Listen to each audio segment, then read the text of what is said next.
afternoon is always the most difficult session of any conference after lunch. In some conferences, they make people to stand up and do exercise. I won't do that for you. But try to overcome your desire for sleep after this sumptuous lunch. So I'm just going to introduce the concept of prosumers. Prosumers are basically consumers who also produce. Makes sense, isn't it? So a quick overview of distributed energy generation.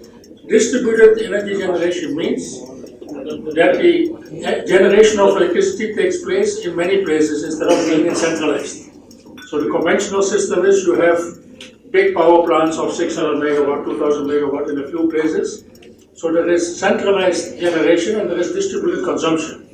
But we are going to talk about distributed consumption and distributed generation. Now, as we all know that, yes, we can go on. We all know that the solar cost per watt has gone down like anything, and therefore also, next slide, the cost per megawatt hour. You can now produce a kilowatt hour of solar on your own roof at home for about 4 to 450 per kilowatt hour. The big scale is maybe a bit lower, but we are producing in our roofs and our building a lot of solar, and if you take the levelized cost for, say, 20 years, it works out to about 430 to 450 per kilowatt hour. So the cost per megawatt hour and per kilowatt hour also has come down like anything. Yes, please. You can skip this one, we go to the next. Now, the interesting for the industrial consumers is, the industrial consumers are always worried that their input cost will increase, and then they have to pass that on to the consumer and they may price themselves out of the market. That is always a concern of any entrepreneur. Now, if you invest as an entrepreneur in solar for your factory, for example, or even for your office or for your hotel, you make a one-time investment, and that one-time investment translates into a levelized fixed cost for 20 years. So that 450, which I just mentioned for rooftop solar for domestic, is 450 for all times to come. Whereas the conventional power will at least increase with the inflation, at least 4, 5, 6%. So that the delta between these two lines, the curved line and the flat line, is basically the benefit to whoever invests in solar. I'm blocking your view, no? Okay. Next, please. Climate change. We have just heard, day before yesterday, you might have heard it on the radio or TV, that the latest is not the good news. Even if we implement all the programs that we have agreed to implement, we are going to have 3.2 degrees by 2000, I think it was 2100. And you know, the previous IPCC report had clarified that we should not go above 1.5 degrees. And we have in Paris agreed on something which is more than 1.5. So the conclusion of the United Nations in that report, which came yesterday, was we have to do 5 times more what we are planning to do. 5 times more in terms of renewable energy, CO2 emission reduction, etc. Now, this CO2, sorry, you can go back. This is a very interesting graph that shows you the CO2 concentration from 1642. Now, can somebody tell me in the audience why suddenly from, actually it is 1872, it goes almost vertical. What happened in 1872? Who pressed which button? Industrial Revolution, but it came, how did it come about? Pardon? Steam, exactly. So around 1870, Mr. James Watt, we remember him every day when we speak about megawatt, kilowatt, is that Mr. Watt? He commercialized the steam engine. There were steam engines before that, but around 1870 it got commercialized. And of course the steam engines ran on coal, and that's why you see from 1872 almost a vertical line going up from that time onwards.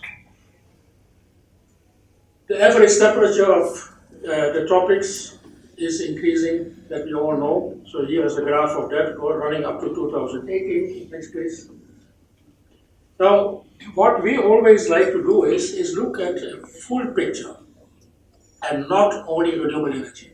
So this is a reverse pyramid which we have developed for an Asian handbook on renewable energy a couple of years back.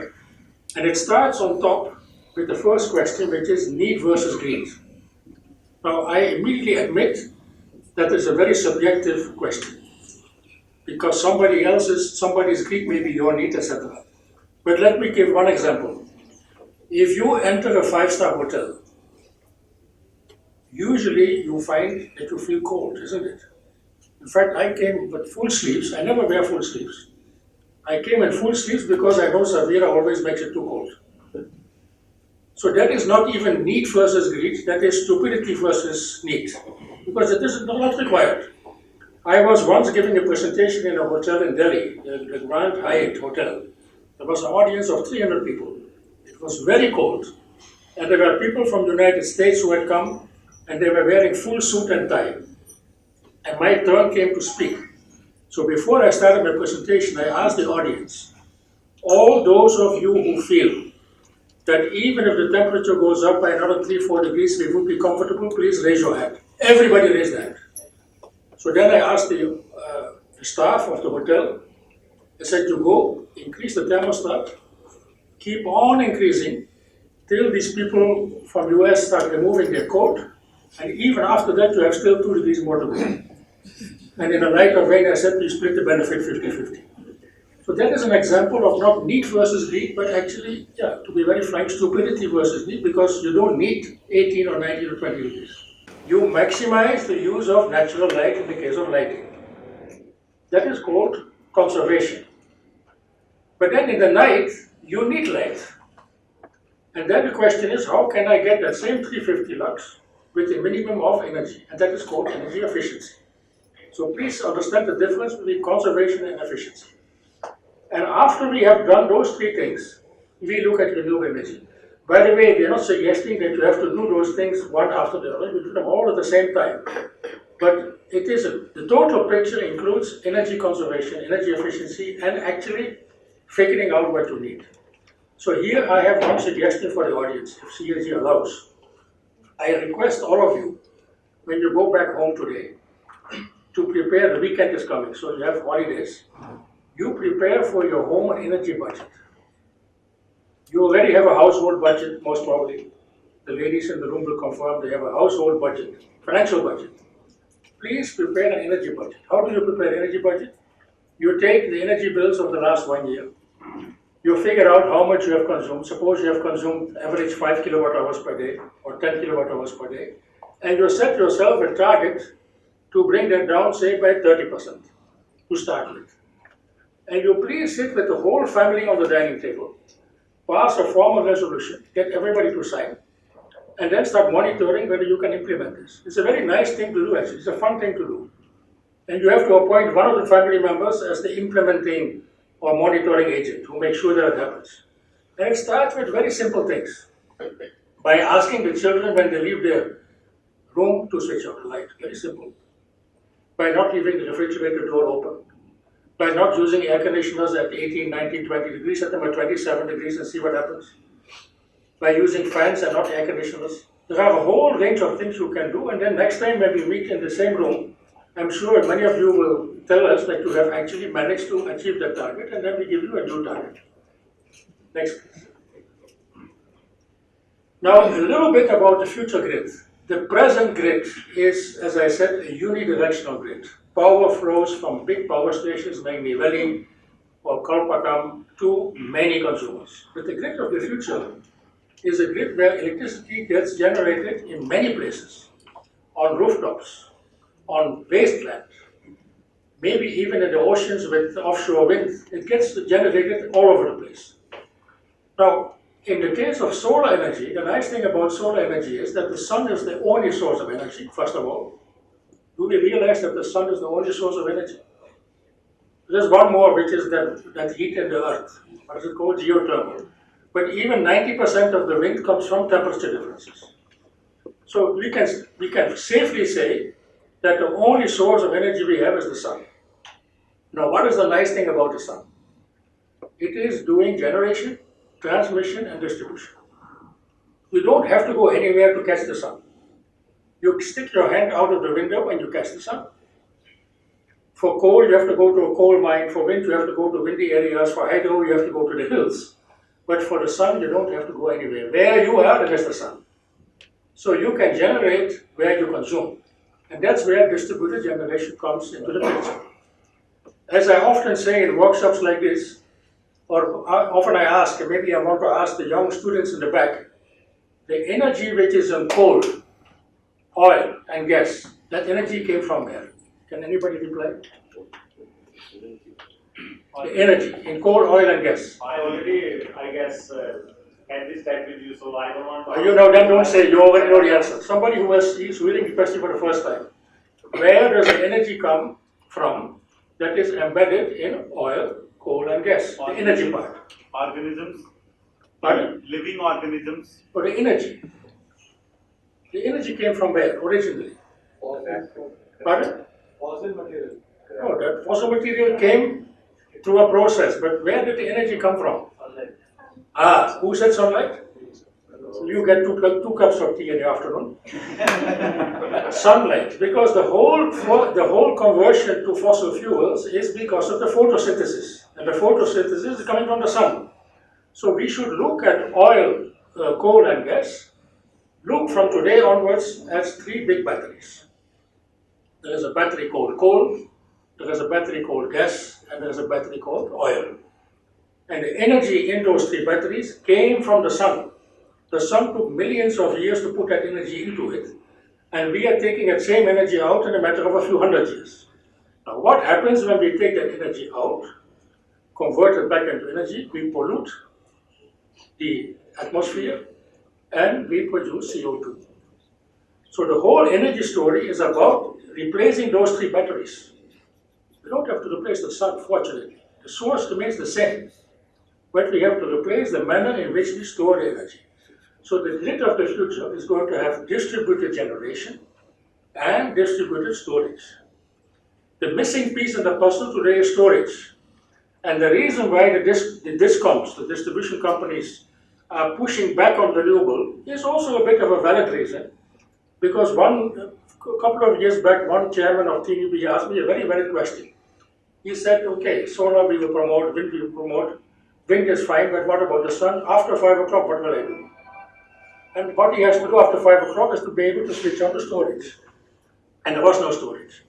So what we have to do in the next 5 to 10 years, we are investing already in renewable energy, but we have to invest equally in storage solutions. Now, I am not in favor of lead acid batteries. Lead acid is not a very good solution. Lithium ion is coming a bit closer. The good news is that all over the world there is a lot of research going on in storage, and I presume that in the next 5 to 10 years we will see some breakthroughs in storage. We have in Tamil Nadu, by the way, near Coimbatore, we have 350 megawatt of pumped hydro storage. Pumped hydro storage means you pump the water up to a hill, into a lake when you have power, and when you want it, you let the water flow back and it generates release. That's called pumped hydro storage, which is also a very interesting storage medium, provided you have the hill, the natural hill. I think that was it. And this is to illustrate that the cost of storage is going down dramatically. So remember how solar went down? Those of you in the room who have been in solar for a long period, remember when 1 kilowatt hour of solar was 28 rupees, became 19, became 12, became 9, and is now below 4. The same thing is happening with batteries. One lead acid battery today will cost you about 10,000 rupees per kilowatt hour. If you buy a battery of 1 kilowatt hour, it's 10,000 rupees. Lithium ion is still at 18 to 19, but lithium ion will also come down to the 10,000 rupees level. And once it comes below, as it is predicted, we will have affordable, viable storage in addition to renewable energy. And then I think we have cracked the system and we have found a solution. So remember from this presentation, do from time to time ask yourself the question, what do I really need? Need versus greed. Do conservation of energy. Use daylight when you have daylight. Use natural ventilation. Thirdly, do energy efficiency by having, for example, LED lamps and not incandescent lamps. Put energy efficient pumps. Put renewable energy and support the initiatives that relate to distributed storage as well. I think I leave it like this. Vishnu, will do questions at the end, I suppose? Yes. Yeah. For the next speaker, please. Thank you.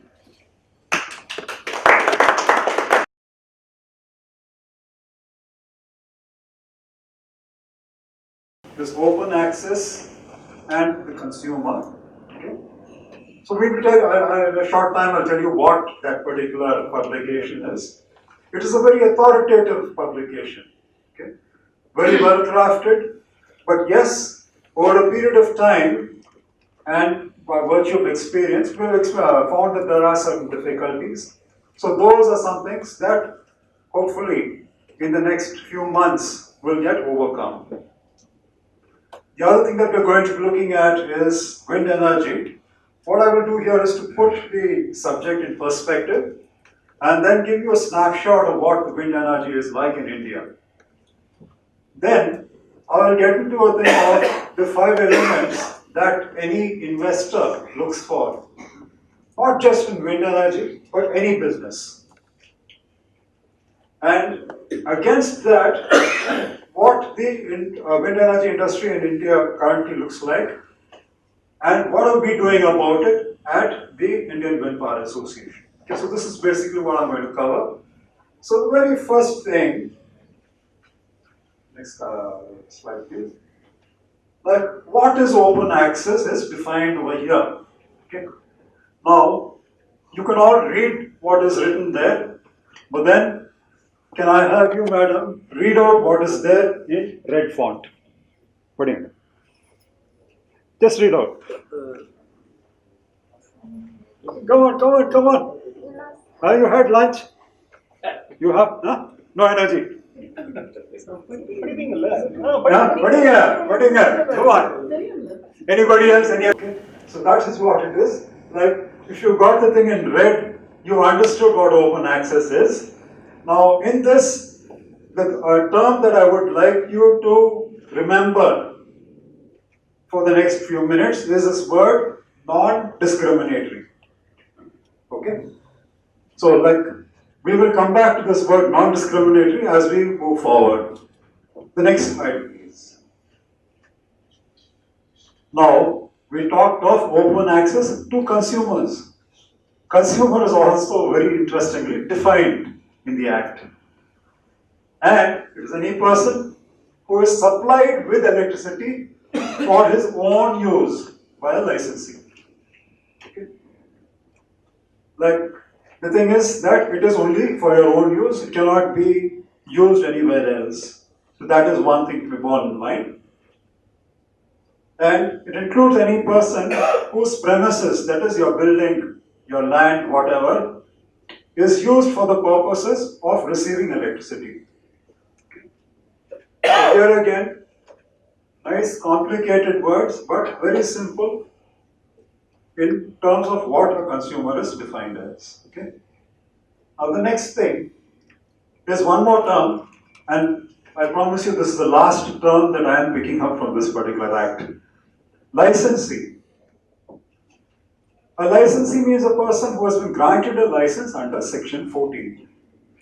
Now Section 14 runs into 3 pages. So I obviously am not going to read out all 3 pages to you, but if I take the thing up and look at, okay, what is the thing that is most relevant over there? It is just 3 points. 1, you can be a licensee for transmission. Like in Tamil Nadu, that would be Transco. You could be into electricity distribution as a licensee, Tangadco. Okay? Or you could be trading in electricity as an electricity trader. You have the Indian Electricity Exchange. Okay? There are others also who do that. So these are the only 3 kinds of licensees. Nothing else, no other complications. So are we clear as to what the law states? Now, as you would find, this is the Indian Electricity Act of 2003. So does that mean that before 2003 we had nothing? Anybody? Do we mean to say that before 2003 there were no laws relating to electricity? there were laws, there were plenty of laws. What has happened is that the entire thing has got consolidated and put together, and it has been done in a very nice and neat manner. Okay? Like what has happened is that in 2003, we did not talk so much about renewable energy. So, the thing about this Electricity Act 2003, as I said, does not have too much for renewable energy. So in 2014, the government came up with something for renewable energy. But for whatever reasons, it did not go through Parliament, and that has just remained on paper. In the last few months, there have been attempts to sort of amend the Electricity Act, bring in all kinds of amendments. But then, what was realized was that the number of amendments called for were huge. So rather than come up with a host of amendments, what was suggested was that let's come up with a new act. So that is what we are hoping will happen. Probably it will happen sometime in 2020. And why I'm mentioning all this thing is that amidst all the doom and gloom, there is a lot of hope. There is a ray of hope. Wind energy, putting the subject in perspective, I talked of something called the windy season. That is, wind energy is seasonal. It is there in the peak from April to May, or May to up to September. Okay. Now, what is significant about these months? The thing is that it is not just any wind that can be used for generating electricity. It needs to be of a particular range, and that range is 4 meters per second to 12 meters per second. The moment it goes to say 15 meters per second, you have to switch it off because it becomes dangerous. Okay? On an average, during the season, the wind speeds are generally between 6 and 8 meters per second. And we have 8 windy states in the country. Andhra Pradesh, I just put them in alphabetical order. Andhra Pradesh, Gujarat, Karnataka, Madhya Pradesh, Maharashtra, Rajasthan, Tamil Nadu and Telangana. Now the pioneer in wind energy has been Tamil Nadu. Started off in 1986. Okay. And at that point in time, there was a logic behind it all. The logic was that at that point, you had a thermal power station at, which is this place? Huh? Huh? No, I don't think it was Toothukudi at that particular point in time. Okay? So it is near Kannur. Okay? Neyveli. Okay? Neyveli is where you had the thing. The other form of energy that was available then was only hydel. Now, if Tamil Nadu had to grow, it required hell of a lot of energy. Where was that energy going to come from? Like Coimbatore was full of foundries which required energy. So the government of that day came up with something unique. It said that look, we have windy areas. You can set up your wind mills in those windy areas, and we will use our transmission lines to transmit it to your factories so that you can run your factories. Okay? So at that point in time, they charged something called wheeling charge of 2%. Okay? And now, as I said, the thing of wind energy, it is seasonal. It is there from April, May, going up till September. What happens to the rest of the year? Absolutely, sir. Absolutely right. Like when you have a lot of surplus money, you put it into the bank and then spread it out throughout the year, right? So that is exactly what has been done over here, a thing called banking. And in 1986, when Tamil Nadu government introduced this thing, the banking charge was also 2%. Today, we pay 14%. Like there's a lot of hue and cry about banking. I won't get into the details. The thing is that the TNEB believes that it actually creates a loss for them. we have actually shown them through facts, figures, and data that it actually gives them a surplus. Okay? But they don't want to believe us. They would like to believe their tale that we are creating a loss, and the reasons are not too far for, it's not too difficult to find out why they would blame us for that. You know, like when any business is running at a loss, you always look for scapegoats. Currently, wind energy is that scapegoat. Okay? So, like anything and everything, wind energy. Okay, you guys are the ones who are creating our loss. Okay? And like the fun part was that a team from the Indian Wind Power Association attended a particular meeting with the chairman of TNEB. This took place between 4:30 and 5 in the evening. Okay? Like, had a very cordial meeting, etc. And during that meeting, he told us, you guys are causing us a loss. And he had the director finance there, he had the CFC revenue there. And between the three of them, they told us that you guys are causing us a loss of some 480 crore.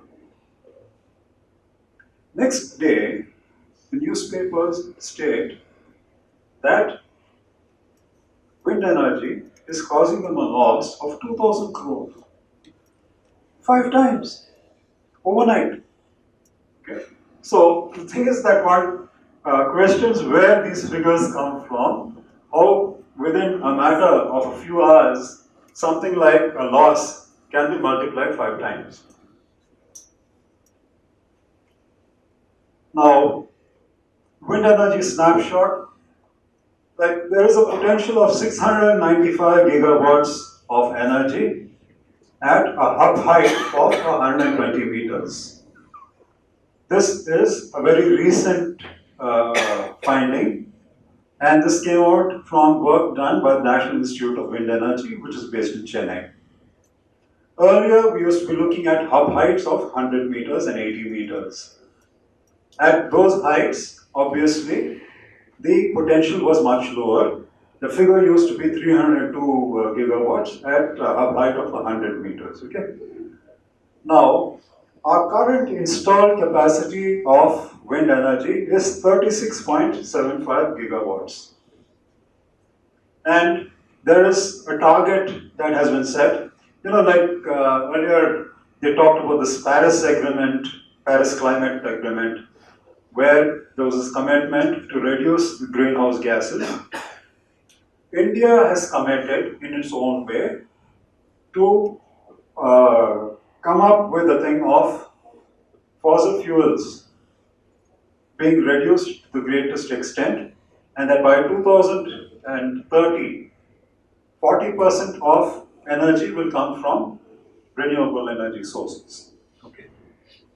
Now, for the year 2022, this figure was year target was fixed in 2016. It was said that 60 gigawatts will come from wind energy, 100 gigawatts will come from solar energy. Then there was other things like biofuels and mini hydro plants. Okay. So that's where the thing was going to come from. Out of the 60 gigawatts, offshore was going to contribute 5 gigawatts. Offshore, they found potential off the coast of Gujarat and off the coast of Tamil Nadu near Rameshwaram. Okay? Like most probably the one near Gujarat will take off first. Okay? And the hybrids that we are talking about is 10 gigawatts. Now hybrids, like let us dwell a little on this. Like Sir talked about the thing of solar energy. Okay? Like 1 gigawatt of solar energy, 1 gigawatt of wind energy, the land requirement is probably around the same, around 5 acres. Okay? But the thing is that with solar energy, that entire 5 acres cannot be used for anything else. With wind energy, 90% of the thing can be used for something else. Earlier, that something else used to mean agriculture. Now what we are saying is that why not use that 90% for solar energy. Okay. So the thing is that wind and solar can coexist. What this also means is that the energy that is generated from wind as well as solar can then use exactly the same transmission lines. Okay? Like they can use the same substation. Now, let's take this argument a little further. Like we talked of storage, we talked of pumped storage, we talked of lithium-ion battery storage, etc. Okay?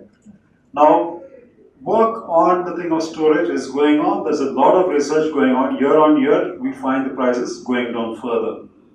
At some point in time, it is going to become economically very viable to be able to handle the thing of storage. So, you could have a hybrid configuration of wind plus storage, wind plus solar plus storage, or solar plus storage. Okay? So, these various combinations are possible. Then, the other thing that we're talking about is repowering. In repowering, see the thing is that the windmills, as I said, in Tamil Nadu were first set up in 1986. In 1986, what kind of computer were you using? Anybody? A mainframe? Yeah? And you had the chunky looking thing, and that's what you were working on. Now we're talking of iPads and stuff like that. Same thing with wind energy. At that time, the turbines were like the mainframes. They're the mainframes of the wind energy sector. Like there's been a lot of technology change. The way the blades have developed, the way turbines have been developed. Like earlier on, we talked of configurations of less than 1 megawatt. Now it is higher. Okay. So the thing is that technology has improved, and therefore there is the scope for people to get greater amount of energy from the same resource of land. Okay? That is, you could replace your turbines and get a greater amount of energy. So that is one thing. The rest of the thing of the 60 gigawatts is supposed to be coming from onshore. Now, the SECI, you heard of SECI? Yeah. The Solar Energy Corporation of India, they handle all the tenders, whether it is solar or wind. Okay. Now, if you look at the tenders over the last 2 years for wind, they have given out a thing of something like around 12 gigawatts. The commissioning time is between 18 to 20, 24 months. And what we find is that during the last 2 years, only about 2 gigawatts has got installed or commissioned. Okay. So, let's look at the next slide. What is it that an investor looks for? One, I'm not talking about investors only in wind energy, it could be investment in any field. Okay? Like it could be you're investing in stocks and shares. It could be you're investing in property. You look for predictability. Okay? Is this going to give me a steady profit? Like, are the returns assured? Okay? Like, is this there for the long term? Sustainability. Okay? Whatever they're doing, is the technology going to remain the same over a long period of time, or is it going to change? Scalability. Like, fine, they're starting small, but can they become big? How big can they become? How fast can they become big? Profitability, like if I put my money over here, what kind of a return am I going to get? Is it going to be higher than the interest that I get from a bank deposit? Okay. Like, is it going to be higher than what I would get from investing in stocks and shares? So that is the other thing that you look at. Then you look at the thing of, okay, what is the risk involved? Like, the thing of risk in the sense that, okay, are there going to be changes in the laws? Like if political parties change or there's a change in government, are things going to change? Okay? Like, say, if one looks at offshore wind, we talked of the coast of Gujarat. Now, if you're looking at offshore wind off the coast of Gujarat, like you have the thing of the Pakistan thing close by. Okay, so is that a risk? So these are things that one would factor in. Like if one is looking at a thing of, say, an offshore wind thing somewhere in the Bay of Bengal, you would look to see whether that is a cyclone-prone area or not. Okay, so these are the kind of things that one would look at.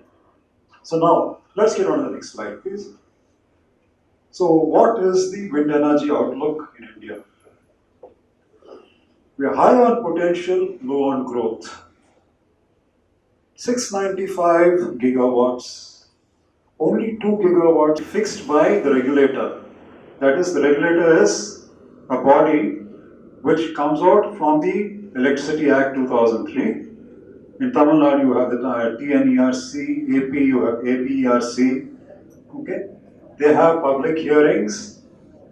Thing is very transparent. Rates are fixed over there. Now the government of the day does not agree with that, so they want to scuttle it. Okay, they say no. We will want you to reopen your PPA. We will not supply the thing at this particular rate. This is all that we will give you. Either you take it at the rate that we give you, or we will close you down. So, with all this, do you really think anyone is going to invest in the wind energy industry? At this point, the answer seems to be no. But those who are investing, as I said, the large players with deep pockets, realize that there is a tremendous amount of potential going forward. Like buildings are now moving into a thing where they are huge, they require air conditioning, climate control, which is energy dependent. Vehicles are moving to a stage where they are electrically driven. You require charging stations for that. Okay? Like you want to power your laptop, your mobile, your entertainment, this thing, whatever, everything requires energy. And you require energy which is constant without the thing of variations, without you having to use things to either step it up or step it down. Okay, so that is the kind of a thing that there is. So that is the demand that there is. Okay, so there is plenty of hope amidst all this particular gloom. So what we are doing in the Indian Wind Power Association, I'll be very brief about this, is that we're changing paradigms of why something will not work to how do we make things work. Second, we're shifting from the thing of highlighting problems to discussing solutions. Third, we are collaborating with the entire spectrum of renewable energy, like irrespective of whether it's solar, whether it is the turbine manufacturer, whether it's component supplier, whether it is the service provider, you name it. Okay? And we're saying that instead of I, me, mine, or talking only about our industry, let us talk about all of us winning. Okay? Like if all of us win, the nation wins, the consumer wins.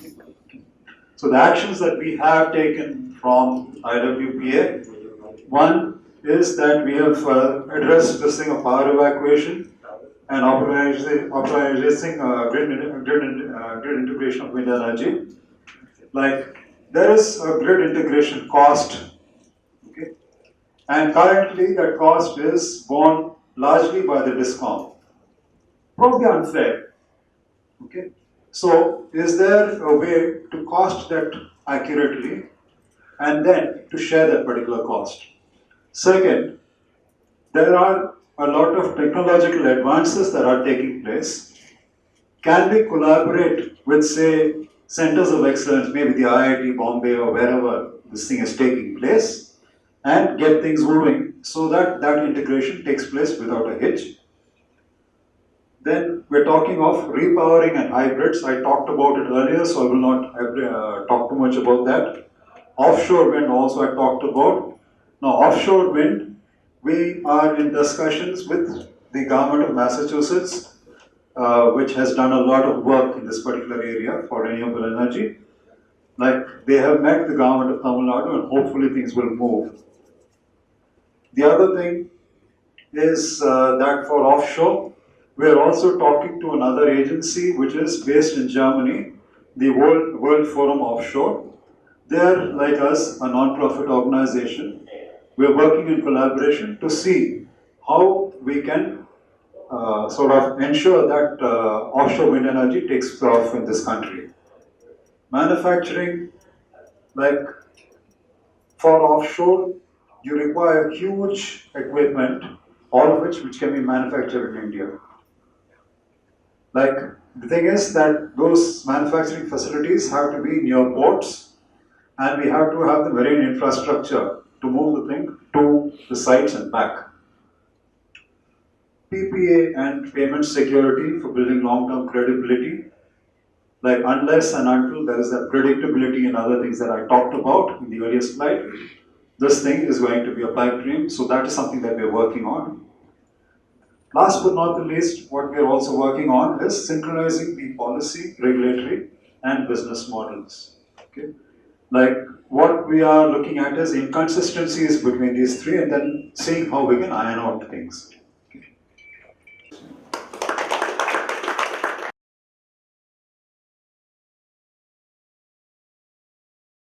The next speaker is Mr. Ramamurthy. Mr. Ramamurthy is the Chief Engineer of ITC Grand Solar, and I know for a fact that they have done a lot of good stuff in renewable energy and in energy conservation.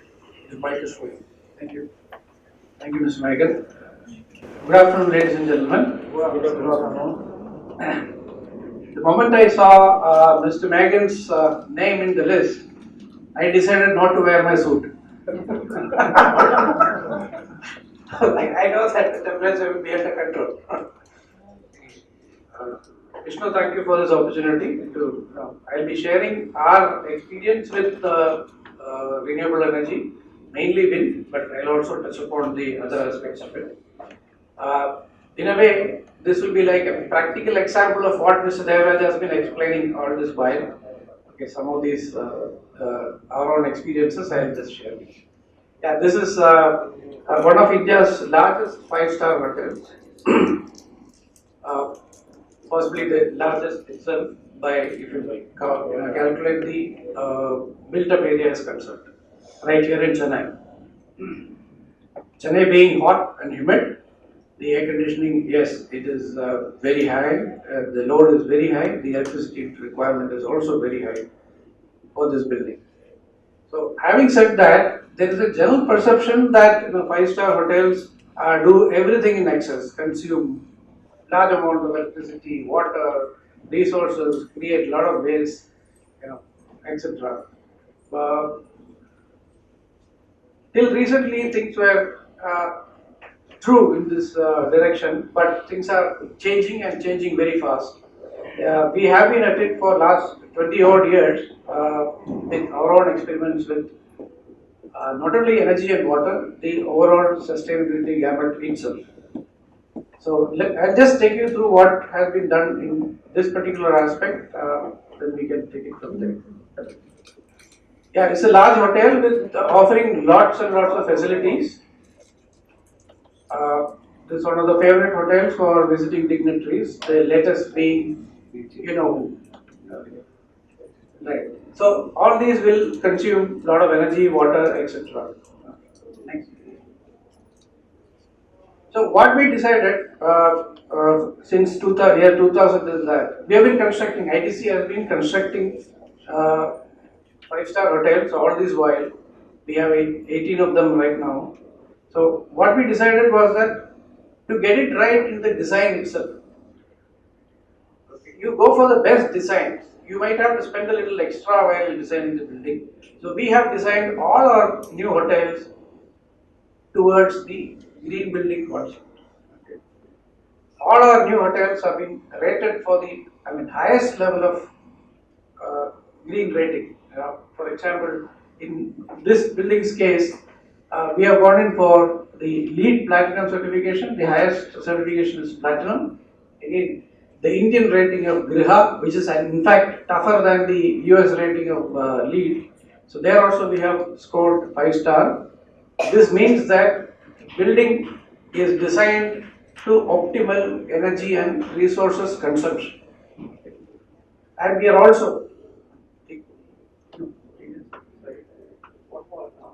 the last one. Just click.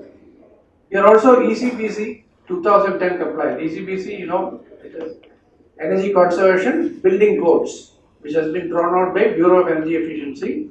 Very good set of codes. If you follow that, you can rest assured that your building is very energy efficient.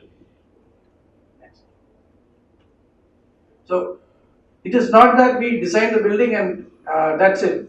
Okay, we left it. No, we did not do that. It is not that we have been using wind energy, which is coming to us at a much cheaper rate. It is not that since we have wind energy, we are consuming extra. We have been, after designing the building to be a green building, we have been at it for a long time. I mean, we have been bringing in new technologies whenever it is commercially available in the market. We have been changing equipment, lighting, design of areas, etc. And we have been continuously bringing down our consumption also. You can see the trend. We have crossed international benchmarks on the energy efficiency scene. Yes, we have gone in heavily for wind energy. We have our own turbines. We had 6 turbines initially, later we added 1 more. We have now 7 turbines totaling to 14.6 megawatts. So this is purely for our needs. It is wheeled to us. These are in Coimbatore and Thoothukudi. So we feed it to the grid and take it from the grid in Chennai.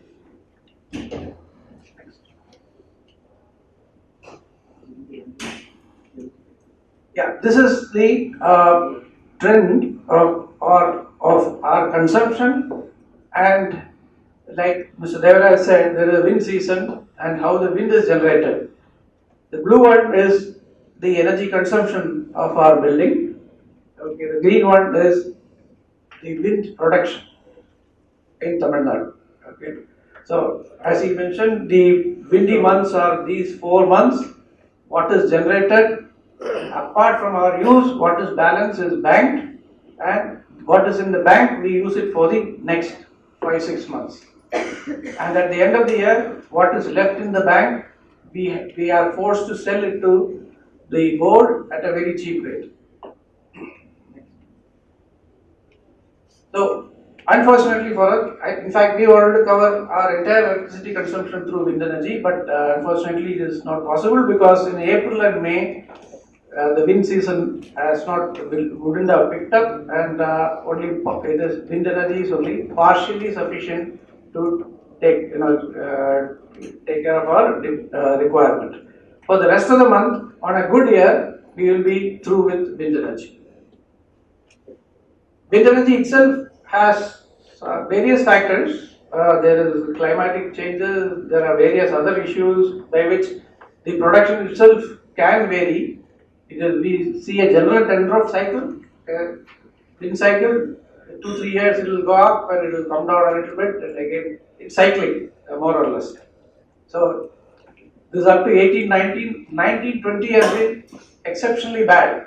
I have not shown that figure. This year we had various issues by which the production has come down. This I just wanted an example. The bills, electricity bills in April and October. October is fully catered to by wind energy. April it is partially catered to by wind energy. See sorry, this is too small. The bill for me for April is about 1.5 crores for that building, electricity charges. And whereas in October, where it is supplemented by wind energy, it's only 24 lakhs. So you can see the difference.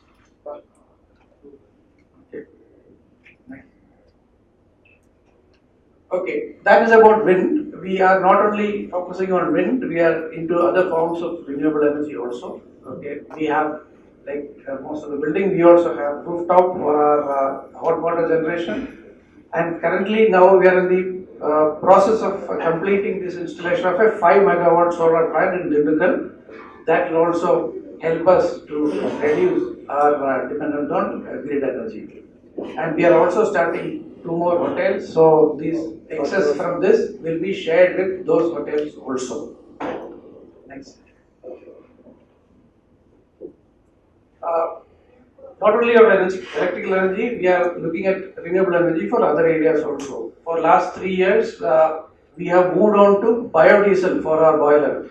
We need boiler to generate steam for our laundry, kitchen, spa, etc.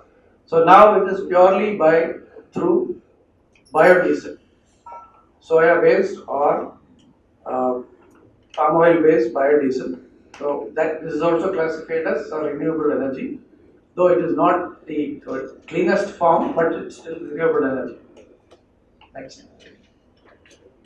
So with these efforts, there is a note here.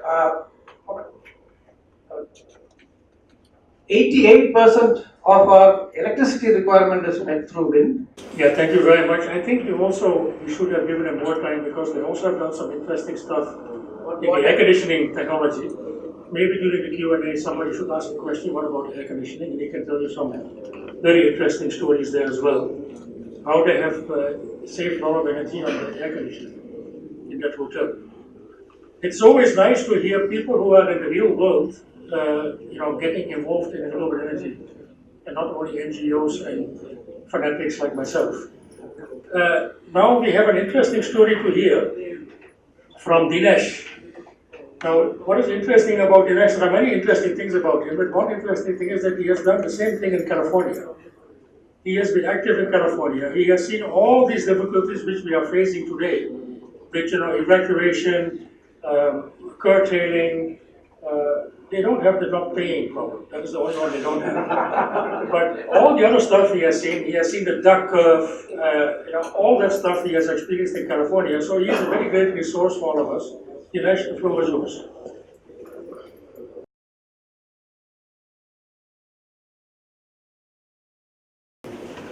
அற்புத பொழுதில் இனிய வணக்கங்கள். Anybody doesn't know Tamil? Anybody doesn't know Tamil? Then a very good afternoon and welcome to Chennai. So today I'm going to talk a little bit about renewables and how. So myself, I'm Dinesh Salem Natarajan, the co-founder of Suitless Energy, based in Chennai now, and also helping CAG on their activities. My take on renewables, I just want to add the perspective. எல்லாருக்குமே information கொடுத்தாச்சு. Juan spoke, and this gentleman spoke, and then we had the gentleman from ITC. Actually, I would like to thank CAG for inviting the gentleman from ITC for a very simple reason that if you have any doubt in your mind about the economics or viability of use of renewable energy, renewables பக்கம் போலாமா வேணாமா solar போடலாமா வேணாமா, they are very technically and financially savvy company. அவங்க பணத்தை கீழே போடல, they are investing for the future. So அதே ஒரு example, that's a very good example. If they are doing it, நீங்க கண்ணா மூடிட்டு போடலாம். Okay, that is one of the takeaways. So when it comes to renewables, I think Juan already mentioned the specialty about solar. If you talk about wind, you can only put it at windy areas.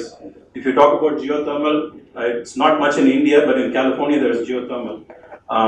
Geothermal is nothing but you drill a hole and it's pretty much like a bore well.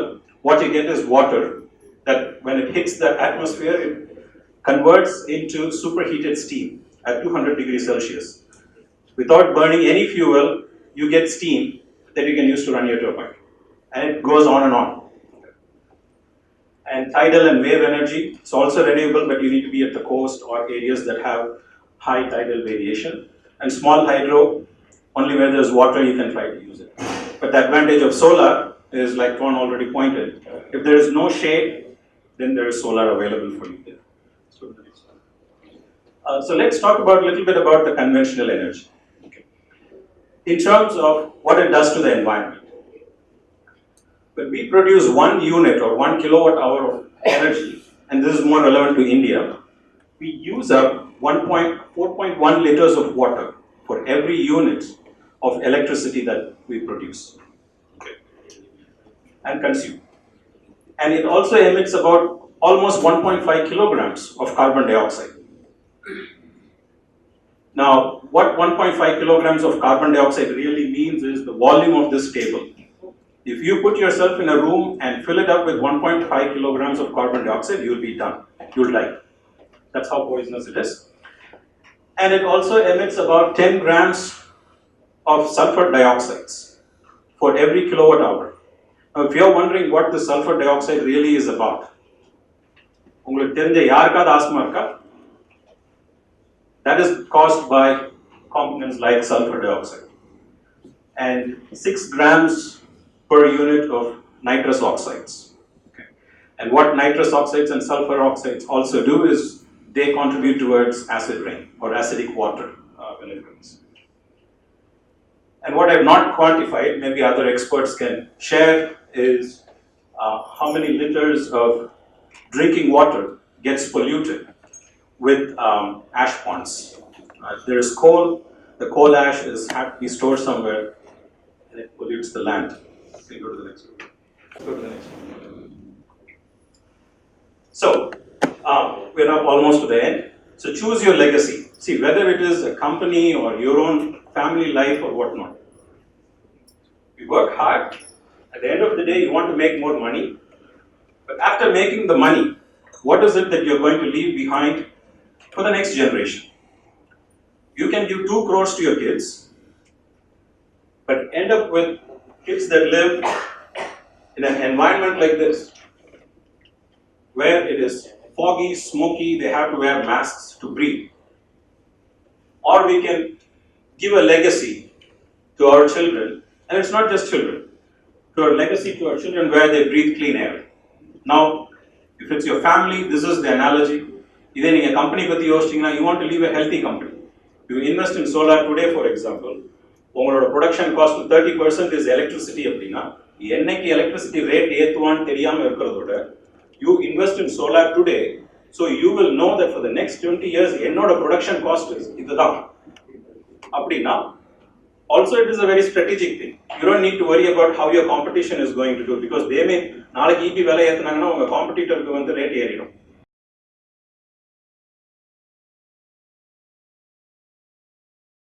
Give just snapshot of it, and then we'll open it for discussion during the question hour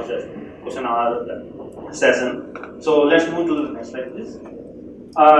I will skip the intro part of my organization, but just to tell you guys that we are into building movements where we not only work on environmental or solar or renewable energy issues, but we work on the social issues which need today's attention. It can be a refugee campaign, it can be on gender or any other social issues that need urgent attention. That's what we do, and we have 2 way of operating. One is agency and one is lab. Where with agency we kind of develop products in terms of like website, videos, or any other kind of communication content. And with labs we create different kind of labs. As I mentioned, we do have lab which focus mainly on climate change issue, which is called the Purpose Climate Lab. We have a refugee lab and all other different kind of labs that talks about different social issues in different parts of the world. So we have our offices in Sao Paulo, in Brazil, London, New York, Sydney, Nairobi, and here in India we are based out of Delhi. Another example of our labs that we recently started. You can move on. So before straightaway jumping to like what kind of communication tools and how we are able to actually connect with people whom we want to connect with, this is the very basic overview of what's the approach that we took.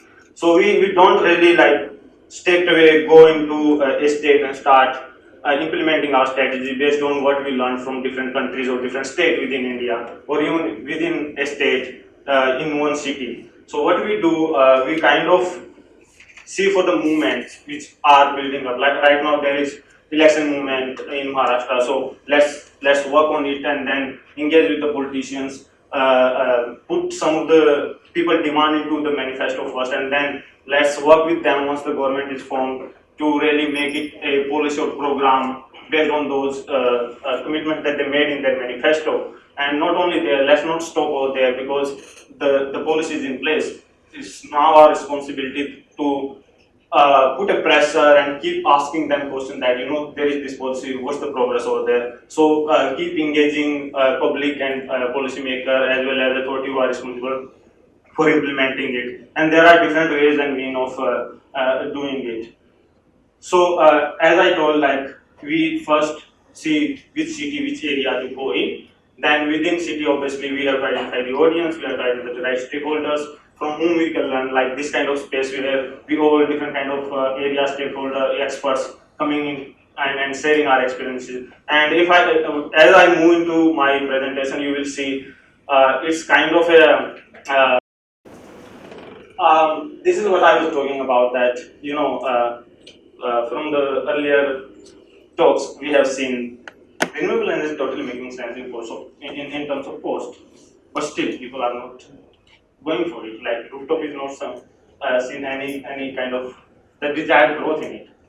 We have seen a really good example of comparing the bill of 2019 when there was not enough wind, but when we got enough of wind, then the cost got down drastically. So these are the examples that we have to put to the people, which is easy to understand, rather than just saying that earlier the cost was 16 rupees per unit, now it's 2 rupees per unit. Though people, some of them understand it, but when they see the real example, they get motivated and there is confidence in them that if they can do it, then obviously I can do it, and I should save money. If they save so much, why shouldn't I lose money? So we have to create and curate these kind of messages rather than just putting up standard information, technological improvement that's happening. We have to simplify the information when it's come to rooftop specifically. For industries, I understand there are specialists in all industry who understand that technical level of information. But for common people, we really have to break this information into common language that people understand. So I will just skip to it as well. This is one of the example where I'm trying to show it's not only okay to generate demand, which was kind of my background of the conversation so far. We really have to see who can meet that demand as well at the end of the day. Who are the players with whom we have to connect? Once I'm interested, say for example with this consultation, now I'm fully motivated. I want to install it. But it's not so easy to find out solar aggregators as well. Like those who don't actually use, say for example, internet. What's the way for them to install solar? How they gonna get to know whom to reach out? So we have to create that environment where we put up some information in newspapers or somewhere that if you just give a missed call on this number, someone gonna call you up, and then you will get to know where you can go to know more about solar. It's 1 kilometer away from you or it's 10 kilometers away from you. Whether that person has to come to you or you will go to them and talk about it, or it is just a phone conversation would be enough for just starting the conversation. So we have to connect people who are interested. It's not just good to leave them hanging once they are, yay, today I'm fully excited to go solar, but I don't know whom to reach out, so I will think of it a year later. So we have to complete the whole loop. So social media graphics, I'm not going to again details of it, but the main point here is we have to tap into the different interests that people might be interested into. We have to see how even religion plays a role into it. We work with some of the religious group in UP, and it's not only that to be equal to all religion. Obviously, that's our policy. We don't favor one or the other. So what we did, we organized a couple of inter-religious faith group conferences on renewable energy, solar energy in UP. And what we did is, instead of us speaking about renewable energy and importance of sun and wind and how clean it is, we asked some of the faith leaders to talk about it. Because as you know, we it's inbuilt in our culture that sun is the purest form of energy, and sun purifies you as well. And if you say, as a technical person going in there and say like, sun is clean, it purifies your soul and everything, so you should actually use solar energy as well to meet your energy demand. What we did, we brought in different faith leaders and asked them, what do you think of solar energy, and how it can be good for anyone to install and use it. So if they speak it, then people get it. Same goes with the health aspect of it, the air pollution and health aspect of it. Because what's happening right now, we all understand that coal pollutes and coal energy is getting expensive and expensive day by day. We asking thermal power plants to install FGDs, improved technology to clean. But at the end of the day, what common people understand is, today I'm living in Delhi and I want clean air. So what should I do? We have to answer that question. The moment you say, it's a very easy thing that you should at least contribute from your side. That is, install solar so that the energy that being produced in your NCR region or thermal plant that coming to you, that reduces, they start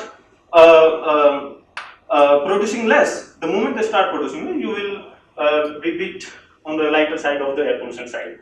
Then the whole nationalism issue or the proud movement of for you to, if you're contributing something to the national targets, as Prime Minister Narendra Modi had set 465 target, new target is 465 gigawatt of renewable energy, or 2022 is 40 gigawatt of solar rooftop.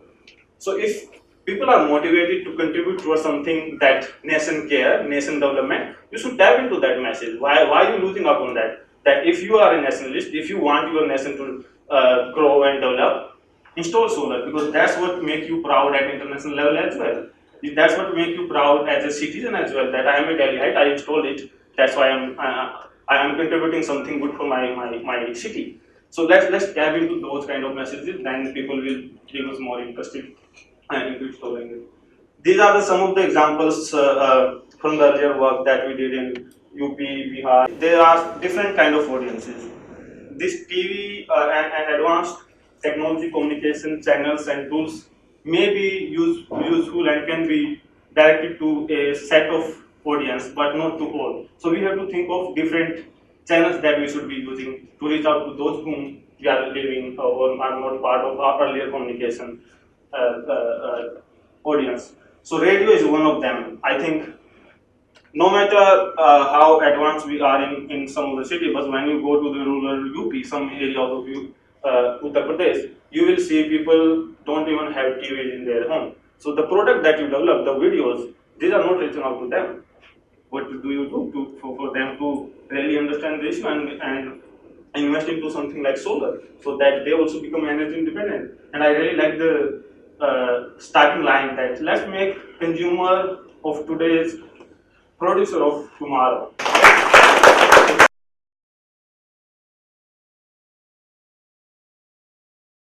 So my name is Randhir Singh. Currently, I am working with CAG on some of their projects, and in between, I also support in other research projects. So the mandate to prepare the toolkit had come to me few days back, that this has to be prepared, and yeah, somehow we have come up with a sort of structured presentation or a toolkit which can be used offline. So this is one of the sort of USP of this particular toolkit. Now we have heard so much about the solar, what are the benefits and other things many people have spoken about. He has given a good presentation that this has already been implemented at many places in UP and Bihar. So what happens is sort of a ripple effect. When we go from some training or some sort of conferences like this, then okay, let's go and do this. How to implement this solar, we want to do it for our home. So basically, this tool is going to focus on the residential rooftop solar. So now what we have to do, we'll search on net, we'll get the information in bits and pieces, maybe from the MNRE website, maybe from the individual vendor's website. And we got a good presentation from Mr. I think you have presented it. wherein he showed one sort of bar graph where it was, if you are on the extreme left hand side and you end up in the buying everything of the cheaper quality, then they give you something at a very less cost. Maybe the solar energy per watt might be very less, but finally it will not last for 25 years or 30 years or 20 years even. Whom should we trust? What is the transparency level? What goes behind all these tools when we calculate the requirement? So if I'll directly jump to this tool. This has basically very simple two inputs, and two inputs are mandatory. First one is the state you have to put because of the irradiation, how much it is, and the second is your yearly consumption for the 12 months. Rest all information, whatever is in yellow cells, that means if you have the total bill amount for last 12 months, it's fine. If it is not there, then it will take the default value of 8, which can be changed. Next is the net feed-in tariff. In some of the states, this is there. Wherever it is there, it will come automatically, otherwise it will not come. So only the two information, that is in first two cells, is mandatory. Rest all will come automatically.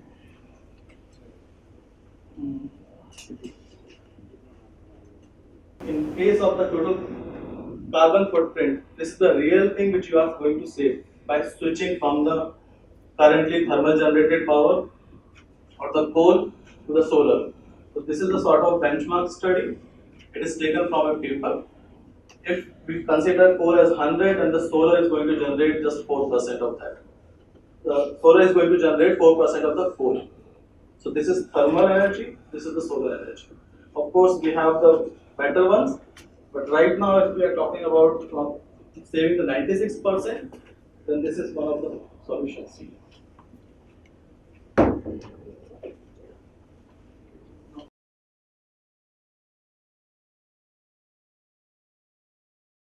நீங்க பாத்தீங்கன்னா sourcing models பாத்தீங்கன்னா 3-4 variety இருக்கு. there is energy attribute certificates. இப்போ for example நீங்க ஒரு H&M மாதிரி ஒரு you're having multiple stores across different malls in the country.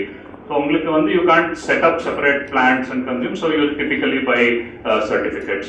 Corporate power purchase agreements which இந்தியால வந்து நிறைய கம்பெனி சைன் பண்றாங்க. Infosys has signed a lot.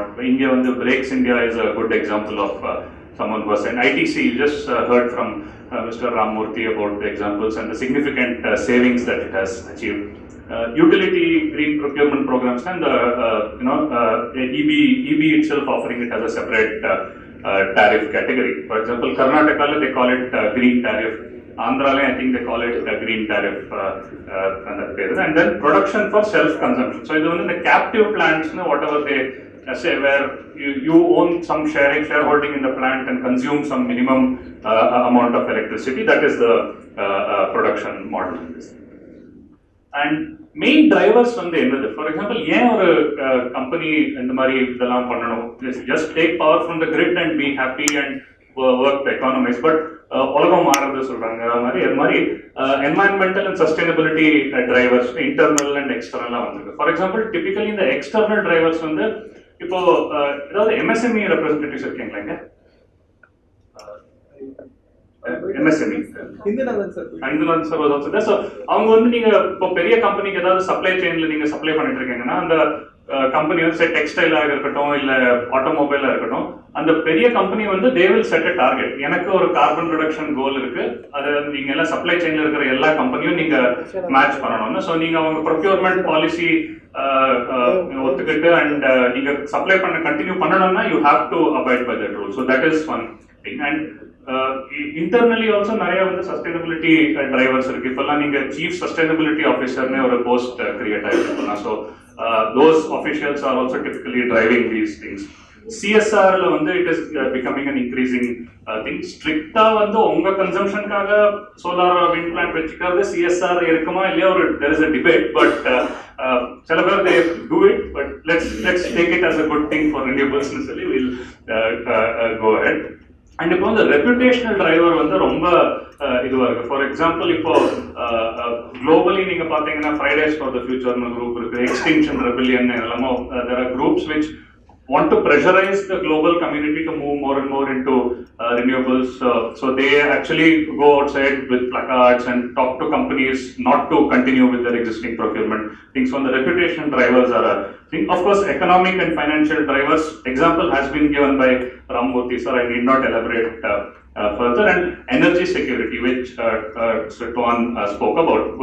If you have solar or wind, your tariff is more or less fixed for a 25-year period. There will be some small escalation, O&M and manpower cost. I mean, it will be there. So energy security is also a significant achievement. So India நீங்க பாத்தீங்கன்னா கிட்டத்தட்ட 50% வந்து commercial and industrial consumers. Totally electricity consumption in India வந்து almost 50% is from C&I consumers. So that is why this segment is very important for India to achieve its targets, and even if our companies have to remain competitive in a global market, this is the reason why it is important. And national level நீங்க drivers பாத்தீங்கன்னா 175 gigawatt target everyone knows. Then this 450 gigawatt target which செப்டம்பர்ல பிரதமர் announce பண்ணாங்க. அதே மாதிரி 2030 40% வந்து install capacity from non fossil fuel. Smart cities program. So இப்போ பார்த்தீங்கன்னா T நகர்ல இருக்கிற ஸ்மார்ட் சிட்டியில் they have a plan to put lot of rooftop solar and get அந்த ஏரியாவோட கன்சம்ஷன் மட்டும் சோலாரால் வர மாதிரி plan.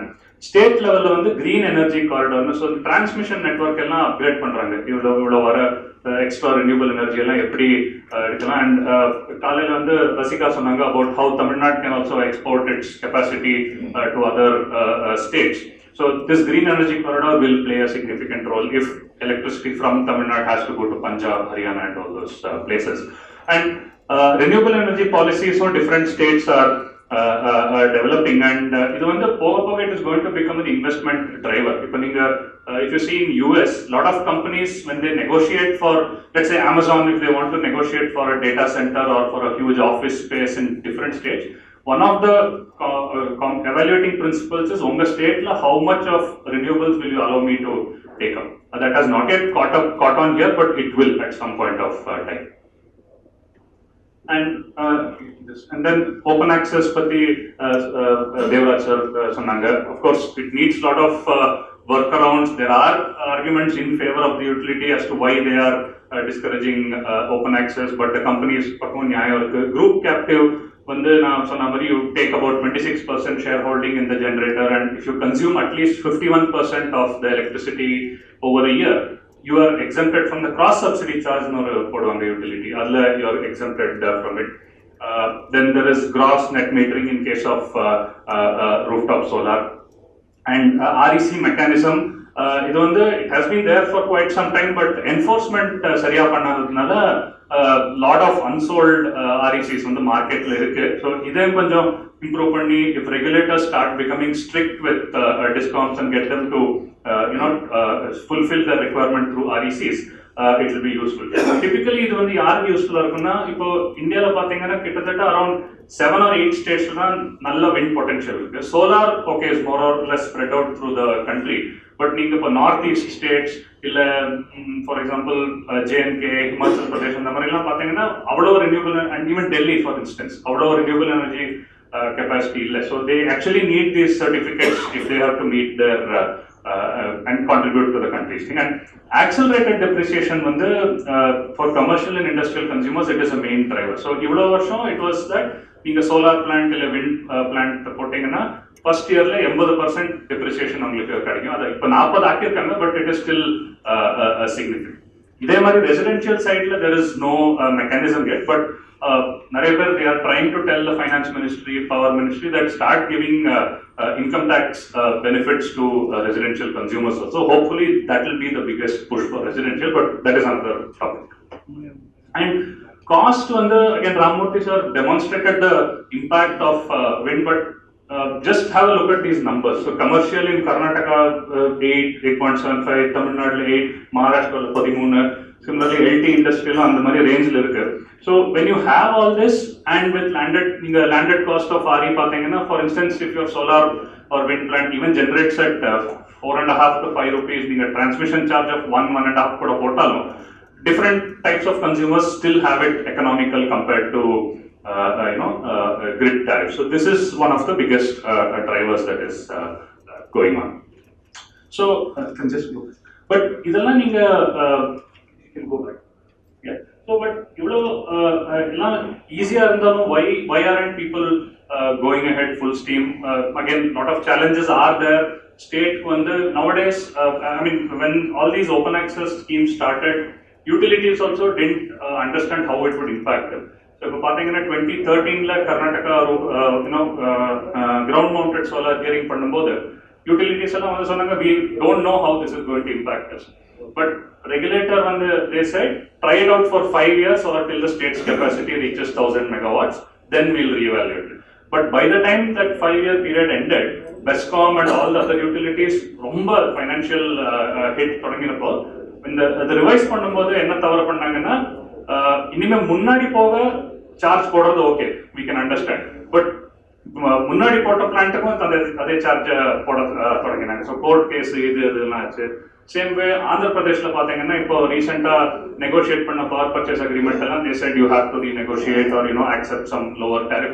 So all these policy uncertainties actually create a lot of trouble, and again, as Devrat sir was saying, that you need an investor will look for these kind of stable returns if they have to invest. So corporate side, for instance, WRI has been working. We say 2000 we formed this group called Green Power Market Development Group, focused on US companies. Then we tried to replicate in Europe. We launched it in India in 2012. Even the Confederation of Indian Industry, Hyderabad, the Green Business Center. So along with them, we launched this chapter. And model of working is there are different chapters in Karnataka, Tamil Nadu, Maharashtra, Telangana, and NCR. Typically, companies, IPPs, they work together, try to meet every quarter, discuss these policy challenges and try to do. But US the same thing. Once on the other company starting, they had a goal of 1000 megawatts by 2010. But the 2009 they achieved it, so they started moving on to work with the utilities. So companies have understood the model and they have started picking up and start procuring on their own without any need for external push. So utilities, how do you get them to also help serve this market? They have got into that mode. So India, slowly we have started getting into this mode of thing, and from a pure company focused perspective, we are also moving to the utility side. So just to give you an example of what we were and are doing in GPMD, is the transaction support for iconic companies. One of our best examples is Bangalore Airport. So at a 15 megawatt solar, we help them negotiate, help them with tools and all. Demand aggregation, we started working with Mahindra World City and a couple of other places. I'll talk a little bit more in detail. Policy advocacy for regulatory commissions, ministries, like they put out any paper, we try to respond to that and give our views. And again, some more stuff what we do, creating these interaction platforms for buyers, sellers, mapping the energy requirements of industry. So a lot of things we have been doing over the last 6 or 7 years. And it's not just us in this market, there are other initiatives also. So globally, there is an initiative called Renewable Energy 100. Where companies, if you actually see, I don't remember the number, but it's more than 200, I guess, where they come and commit to procuring 100% of their electricity from renewable energy by so and so date. India, Infosys, Tata Motors, and Dalmia Cement have taken up this target. World Business Council on Sustainable Development, they have something called Corporate PPA Initiative. Then Renewable Energy Buyers Alliance, 4 organizations. And then China, GECCO, there is one group. India, these groups apart from us are active. Pudisa, WWF and CII have also started something called READY. Now, the next step in this process is that Nanga plus in the Munupir Sende, we are trying to create a common platform so that all of us don't keep going separately and confusing companies saying you come to my platform, come to my platform. There's a common platform with fairly well-defined roles for each of the organizations to work. And over here, what I would like to say is, for example, if you are a big organization like ITC or an Infosys, developers queue பண்ணி நிப்பாங்க. Sir, எங்க product எடுத்துங்க, we'll offer you the PPA. But let's say if you are a small MSME, you will find it much more difficult in a market company. For instance, they look at a lot of credit history or balance sheet, and because they also have risks that they need to do. But so in such cases, we tried out something in two MSME clusters, Naroda Ahmedabad and Aurangabad Masyan or industrial cluster. So along with them, demand aggregation try pannom. So, for example, you have company or solar developer instead of negotiating, what we did is you give us one single bundle. Say, and the industry association is a single bundle. So, instead of 5 kilowatt, 10 kilowatt, instead of all that, get all the companies to come together. The association takes a responsibility of coordinating with the rooftop solar developer, for instance. So, as a developer, you might have a big ticket demand. For instance, on the Naroda and Aurangabad, we managed to aggregate around 5 megawatts of rooftop solar capacity. There are that many number of industries in that cluster. 75 industry with rooftop space that they can use. And what was interesting is that the amount of unity that was shown in these MSME clusters is significant. Whereas in big industrial parks, because each of the companies are giants in their own way, a lot of egos, they had their own schedule to follow, and the spirit of partnership is much more easily achieved in MSME clusters. So that was one learning that we found here. And so the idea is that we get this bundle aggregated, and then with this economies of scale, so rate also corresponding a kammiya kudupanga. So wholesale and retail concept, in the wholesale you will definitely get a lesser price. Same principle will apply here, and some reduction in tariff also you can find. I already spoke about the challenges. So high-paying consumers in the Povanga, but Devraj sir also spoke about how they have to change their thinking. It is definitely necessary because right now they are stuck with 25 years of power purchase agreement with different power plants. So adala a single market, so wholesale market that Rasika spoke about. How can we get all of these guys to work on the market basis? So the thinking is necessary to be changed in the government level. And green tariffs patti na sonne. So Karnataka and Andhra as of now they are trying. Karnataka la romba varshamaave irukku.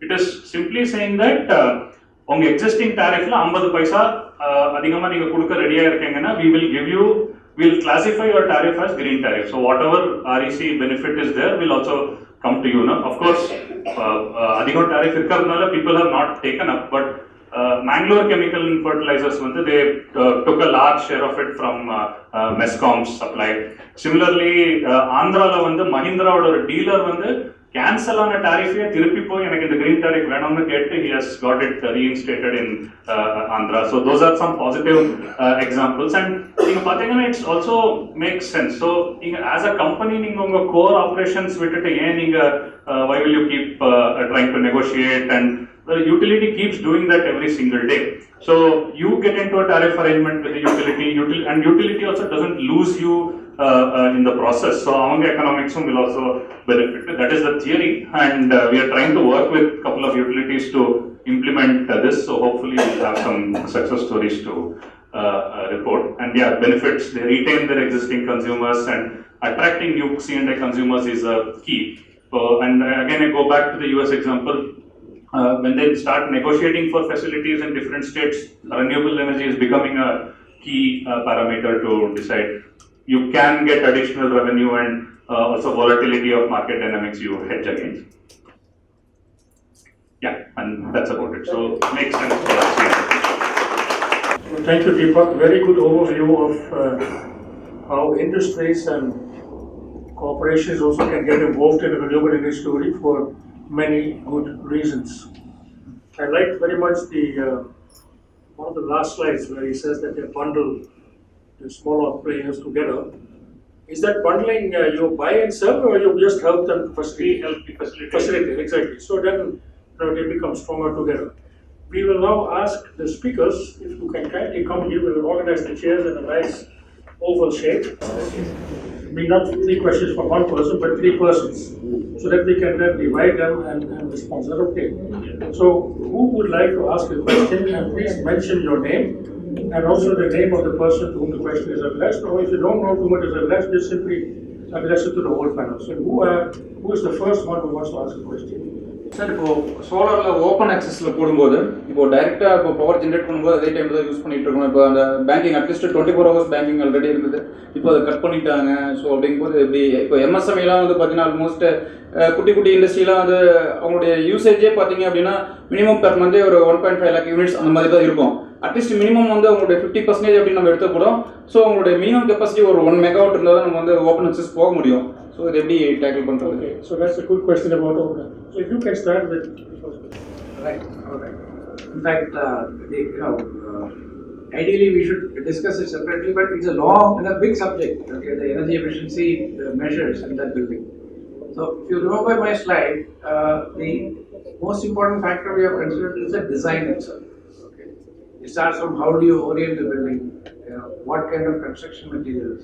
For example, our brick walls are aerobricks. Okay, so that has got insulation properties. How do you design your roof?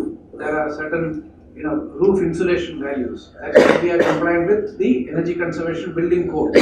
So that specifies certain roof insulation value, over deck, under deck, etc. What kind of wall to window ratio? These buildings, what you see, these especially IT industry, they glaze the whole building. That's actually very energy inefficient. There is a fixed wall to window ratio. It should not be more than 15% for ideal solar heat gain. You have to minimize the solar heat gain. So this list goes on and on as far as design is concerned. So we have tried to incorporate all those features while we are designing the building. Okay, so that is one aspect. Second is that you go in for the best available technologies in the market. When you install, when you select your chiller plant, when you select your air conditioning equipment, when you select your pumps, when you select your materials, etc. So you take a lot of care so that you go for the best, even if you want to spend a little extra at the beginning. Third is that how do you train people, how do you maintain the people? Okay, you train them very well so that they maintain it very well, so that the energy efficiency doesn't drop over a period of time. So there is a whole lot of measures in all these aspects. Put together, it makes the building very, very efficient. Appreciated that this is a real breakthrough, because probably in this hotel they still use the old system where cold water is going in a fixed quantity through the air handling unit, and depending on the temperature, you bypass it or not. But all those losses are there. And what they do is, even the pumping is regulated, the fan is regulated, every part is regulated, so it's a huge saving in energy. Then there was a question about the open access for the medium and small scale industry. Who wants to take that question? Open access. You give it a first try. So, open access வந்து நீங்க பாத்தீங்கன்னா 2003ல when the act came, they had progressively said regulators have to bring it down and finally scrap any limits. So initially பாத்தீங்கன்னா it was at 5 MW, then some regulators brought it down to 3, then 1 வந்து இப்போ it's a uniform limit. But in Tamil Nadu, interestingly, during the RNC time and the restriction and control, there were 2 instances when unofficially they made it 500 kilowatt and then 250 kilowatt, but then TNERC caught hold of Tangetco and said no, we haven't officially brought it down below 1, so you cannot bring it. So from then on it has stayed at 1, sir. So that is a challenge to be acknowledged, and if people have to bring it down below 1, then the utilities must have the confidence to also think of changing their power purchase agreement patterns, the market in which they operate. So that is where national, state level and the wholesale markets vandaduna. For instance, if I know that 100 customers are going to go into open access, our supply requirement will reduce, so I can base my bid in the market accordingly the next day. But இப்போ அந்த flexibility இல்லை utility, so that's why they are hesitant to go below 1 MW. வணக்கம். நான் ஒரு 2-3 சந்தேகங்களை நான் உங்கள்கிட்ட கொஞ்சம் கேட்டு தெரிஞ்சுக்கணும், என்னை தெளிவுபடுத்திக்கணும் அப்படிங்கிறதுக்காக தான் கேள்வி கேட்டேன். பொதுவாக விண்டமில்லை பொறுத்தளவுக்கு பார்த்தீங்கன்னு சொன்னால் இந்த சினிமா நடிகர்களில் ஒரு மிகப்பெரிய அளவில் இன்கம் டேக்ஸ் கட்டுறவங்கெல்லாம் வந்து அந்த எக்ஸம்ஷனுக்காக அரசியல்வாதிகள் பொறுத்தளவுக்கு ஃபால் பெப்பரிட்டேரியன் அண்ட் இண்டஸ்ட்ரீஸ் பெரிய தொழிலதிபர்கள் இவங்கெல்லாம் வந்து தூத்துக்குடியில் கயத்தாறு எப்போதும் என்றால் அந்த ஏரவாய்மொழி இந்த பகுதிகளில் இருக்கக்கூடிய ஒரு மிகப்பெரிய ஒரு இன்ஸ்டிடியூஷன்ல போகிறாங்க. இப்போ போனதில் எங்களுடைய சர்வே, அதாவது என்னுடைய சர்வே எனக்கு கிடைத்த தகவல் படி பார்த்தீங்கன்னா கிட்டத்தட்ட 70% ஏரியாவில் இருக்கக்கூடிய விண்டு மில் ஃபங்க்ஷன் பண்ணவே இல்லை.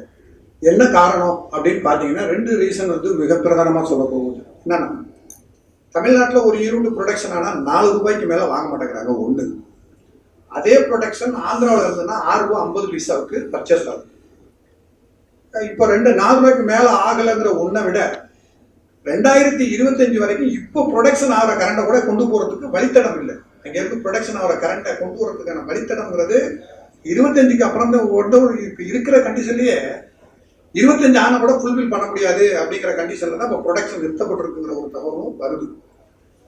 இந்த சுச்சுவேஷனில் இப்போ நம்மெல்லாம் வந்து ப்ரொடக்ஷன் பண்ணால் நான் என்னோட வீட்டில் இப்போ ஒரு 2000 சதுரடி என்னோட வீடு மேலே மாடி நான் 2 வருஷமாக நிறுத்தி வச்சிருக்கிறேன். இந்த பேனல் போடாமல் என்னுடைய இதுக்கு பக்கத்தில் எனக்கு பக்கத்துலேயே ஒரு நியரஸ்ட் ஒரு 15 கிலோமீட்டரில் சிபிசிஎல் இங்கே சென்னை பெட்ரோலியம் கார்பரேஷன் இருக்கு இல்லையா, இவங்க வந்து அவங்க ஒரு பெரிய ஒரு 7 ஏக்கரில் ஒரு இந்த பேனல் சிஸ்டம் அமைச்சிருக்கிறாங்க.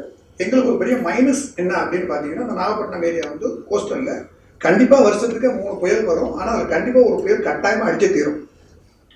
அப்போ அதில் வந்து அவங்க என்ன பண்ணுறாங்க, ரொம்ப சிஸ்டமாக தரையிலேயே கிட்டத்தட்ட பார்த்தீங்கன்னா ஒரு 7 அடி அதிகபட்சம் போனால் 5 அடிக்கு மேலே உயரமே கிடையாது, அவங்க தரையிலே வச்சுருக்கிறாங்க. ஆனால் அவங்களோட பேலன்ஸ் ஷீட்டை பார்த்தா மைனஸில் இருக்கு. அது வந்து ஒரு சக்ஸஸ்ஃபுல்லாக அதில் வரல. நாங்கள் இப்போ அதுவே மாதிரி பண்ணலாம்னு சொல்லிட்டு நான் அந்த கம்பெனிக்கே போய் கேட்டால் நம்மளுக்கு அலோடு இல்லை, கொடுக்க மாட்டேங்கிறாங்க. 1. 2வது அவங்களோட பேலன்ஸ் ஷீட்டில் அது ஒரு ப்ராஃபிட்டபுளாக காமிக்கப்படல. 3வது அதை விசாரிச்சுட்டு நான் இபிஐ போய் கான்டாக்ட் பண்ணுறப்ப நம்மகிட்ட பர்ச்சேஸ் பண்ணிக்க தயாராக இல்லை அப்படிங்கிற தகவல். இந்த கண்டிஷனில் இதே மாதிரி நான் வீட்டுக்கு போகிற பக்கத்தில் பார்த்தோம்னா வீட்டுக்கு நம்ம வந்து கனெக்ஷனுக்கு போகலாம் அப்படின்னு சொல்லி அதுக்கான ஏற்பாடுகளை பண்ணலாம் அப்படின்னு பார்த்தா முதல்ல இருந்த சப்சிடிலேருந்து இப்போ 50% வந்தாச்சு. அந்த 50% கூட ஒரு ப்ரியாரிட்டி இப்போ வந்துச்சு. இப்போ சீனியாரிட்டி போட்டு அதுலேயும் இப்போ கொண்டு வந்துட்டாங்க. அதனால் அதுக்கு மேலே நம்ம ப்ரொடக்ஷன் பண்ணி கொண்டு போனால் கூட அந்த ஒரு கிலோவாட்டுக்கு செலவாகிற நம்ம போடுற இன்வெஸ்ட்மெண்ட்டுக்கும் அதுலேருந்து பையன் கிடைக்கிறதுக்கும் மேட்சே ஆகலை அப்படிங்கிறது இன்னும். அதனால் நான் ஒரு 2 வருஷமாக இப்போ ஒரு வெயிட்டிங்கில் இருக்கேன் இப்போ இந்த நிலைமையில. இதையும் தாண்டி எனக்கு பக்கத்துலேயே ஒரு மிகப்பெரிய அளவில் பார்த்தீங்கன்னா ONGC. இந்த ONGC பார்த்தீங்கன்னா ஒரு வருஷத்துக்கு பார்த்தீங்கன்னா கோடிக்கணக்கான கியூபிக் மீட்டருக்கு வந்து கேஸ் வந்து வெளியில் போய் எரிஞ்சிட்டு. அது ஒரு மிகப்பெரிய அளவில் என்ன பிரச்சனை அப்படின்னு பார்த்தீங்கன்னா, அந்த பகுதிகளில் வந்து இந்த கேஸ் எரியறதுனால இந்த ஏரியாவே வந்து இந்த மேகம் சூழ்நிலை பார்த்தீங்கன்னா இப்போ நாகப்பட்டினம் வந்து மழை கொஞ்சம் கொஞ்சமாக குறைஞ்சிட்டே வருது. சரி, இதுக்கு மாற்று என்ன பண்ணலாம் அப்படிங்கிறதுக்காக தான் ஏற்கனவே 2 பவர் பிளான்ட் முதல்ல ஓப்பன் பண்ணாங்க. ஒன்று காரைக்கால் வந்து பாண்டிச்சேரி ஸ்டேட்டில் ஒன்று ஓப்பன் பண்ணியிருக்கு, அதுவும் மூடி கிடக்கு. இந்த பக்கம் தமிழ்நாட்டில் ஒன்று ஓப்பன் பண்ணி அது கிட்டத்தட்ட 10 வருஷத்துக்கு மேலே மூடிருக்கு. இப்போ இந்த மாதிரி ஒரு இதில் நம்ம ஒரு தொழில் முனைவரோ இல்லை எப்படியோ ஒன்று இப்போ நான் அதை ஆரம்பிச்சேன்னா ஒரு தொழில் முனைவராக தான் நான் போவேன். அப்படி போகிறப்ப நம்மள்டேருந்து ஒரு இப்போ நம்ம இவ்வளோ பெரிய விஷயத்தில் கோரத்தில் உட்காந்து பேசணும் இல்லையா, இந்த கோரத்தில் இருந்து இந்த ஒரு பர்ச்சேஸ் பண்ணுறதுக்கு ஒரு குறைந்தபட்சம் ஒரு உத்தரவாதம். ஏன்னா நம்ம அக்ரிமெண்ட்டை போய் உள்ளே போய் பார்த்தா இபியில் ஒரு ரெஸ்பான்சிபிளே கிடைக்க மாட்டேங்குது. என்ன பண்ணாலும் ஒரு ரெஸ்பான்சிபிள் இல்லை இபியில். ஆனால் அதே தனியார்கிட்ட போனால் 12 ரூபாய்க்கு கரண்ட் வாங்குது, 14 ரூபாய்க்கு வாங்குது. நம்ம ஒரு நேச்சுரலாக எப்படி ஒரு என்வரன்மெண்ட்டில் ஒரு சுற்றுச்சூழலை வந்து காப்பாற்றுற வகையிலையும் இதையும் தாண்டி ஒரு மரபுசாரா எரிசக்தியிலேருந்து நம்ம கொண்டு வந்து ஒரு ஜெனரேட் பண்ணி கொண்டு வரணும் அப்படின்னு நினைச்சா கூட சப்போர்ட்டிங்கிறது வந்து நமக்கு மைனஸாக இருக்குங்கிறது எனக்கு தெரிஞ்ச வரைக்கும். இது எந்த அளவுக்கு உண்மைங்கிறத நீங்கள் கொஞ்சம் பகிர்ந்தீங்கன்னா எல்லாருக்கும் கொஞ்சம் பயன்படும் நான் நினைக்கிறேன். அந்த வகையில் உங்களுடைய உதவி கேட்குறேன்.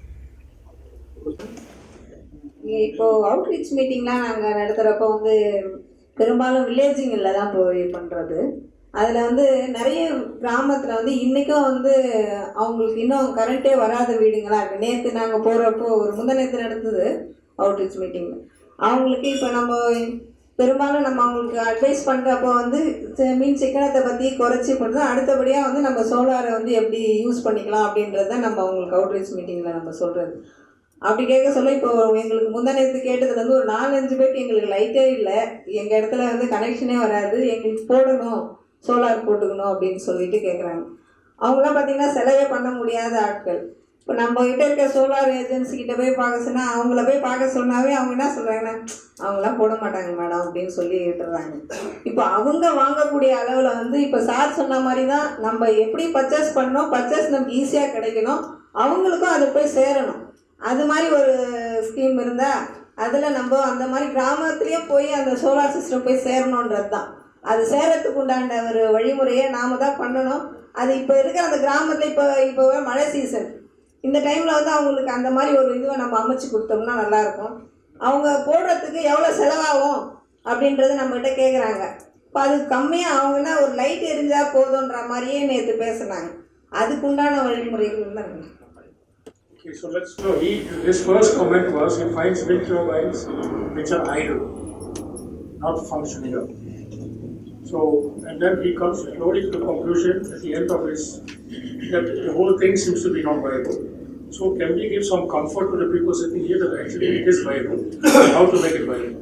So, maybe you can first comment on the wind, and then Deepak and Dinesh can talk about the solar. Why are these wind turbines standing idle? There are many reasons why you would find these wind turbines standing idle. Okay. Now, for the location that you have mentioned, one of the problems that we hear about is what is called the right of way. Okay. That is the thing of allowing the energy that is generated from there to reach where it has to reach. Okay. Like there are various groups who believe that is not in their interest for whatever reason. So that is one thing of her reason. Okay. Now, yes, like there was a time when there were a lot of tax benefit, accelerated depreciation of 80%, generation-based incentive, etc., which attracted a lot of people to do investment. And like it seems, I mean, I would not like to say that this thing is authentic, okay, because I don't have any information that it is authentic. It seems that in many cases it was a thing of conversion of black money into white. Okay, so whether the thing actually ran or not was not material. It was a thing of conversion, black money into white. That was all. So these are two things. I mean, the second reason that I gave is not authenticated. It is based on hearsay. Okay, I have not personally gone and checked anything, so I cannot say that it is true. Okay. The thing about right of way, yes, that is an issue that has not got resolved because it goes beyond the scope of what the Electricity Act or anyone in any association connected with electricity can do. Okay, because it is something that goes down to the social level. There are issues between communities and whatever. So those are things that are actually creating a problem. And the solution over there probably is more political than anything to do with the Electricity Act. So maybe Dinesh, could you take the second question about how to get solar into the unelectrified villages?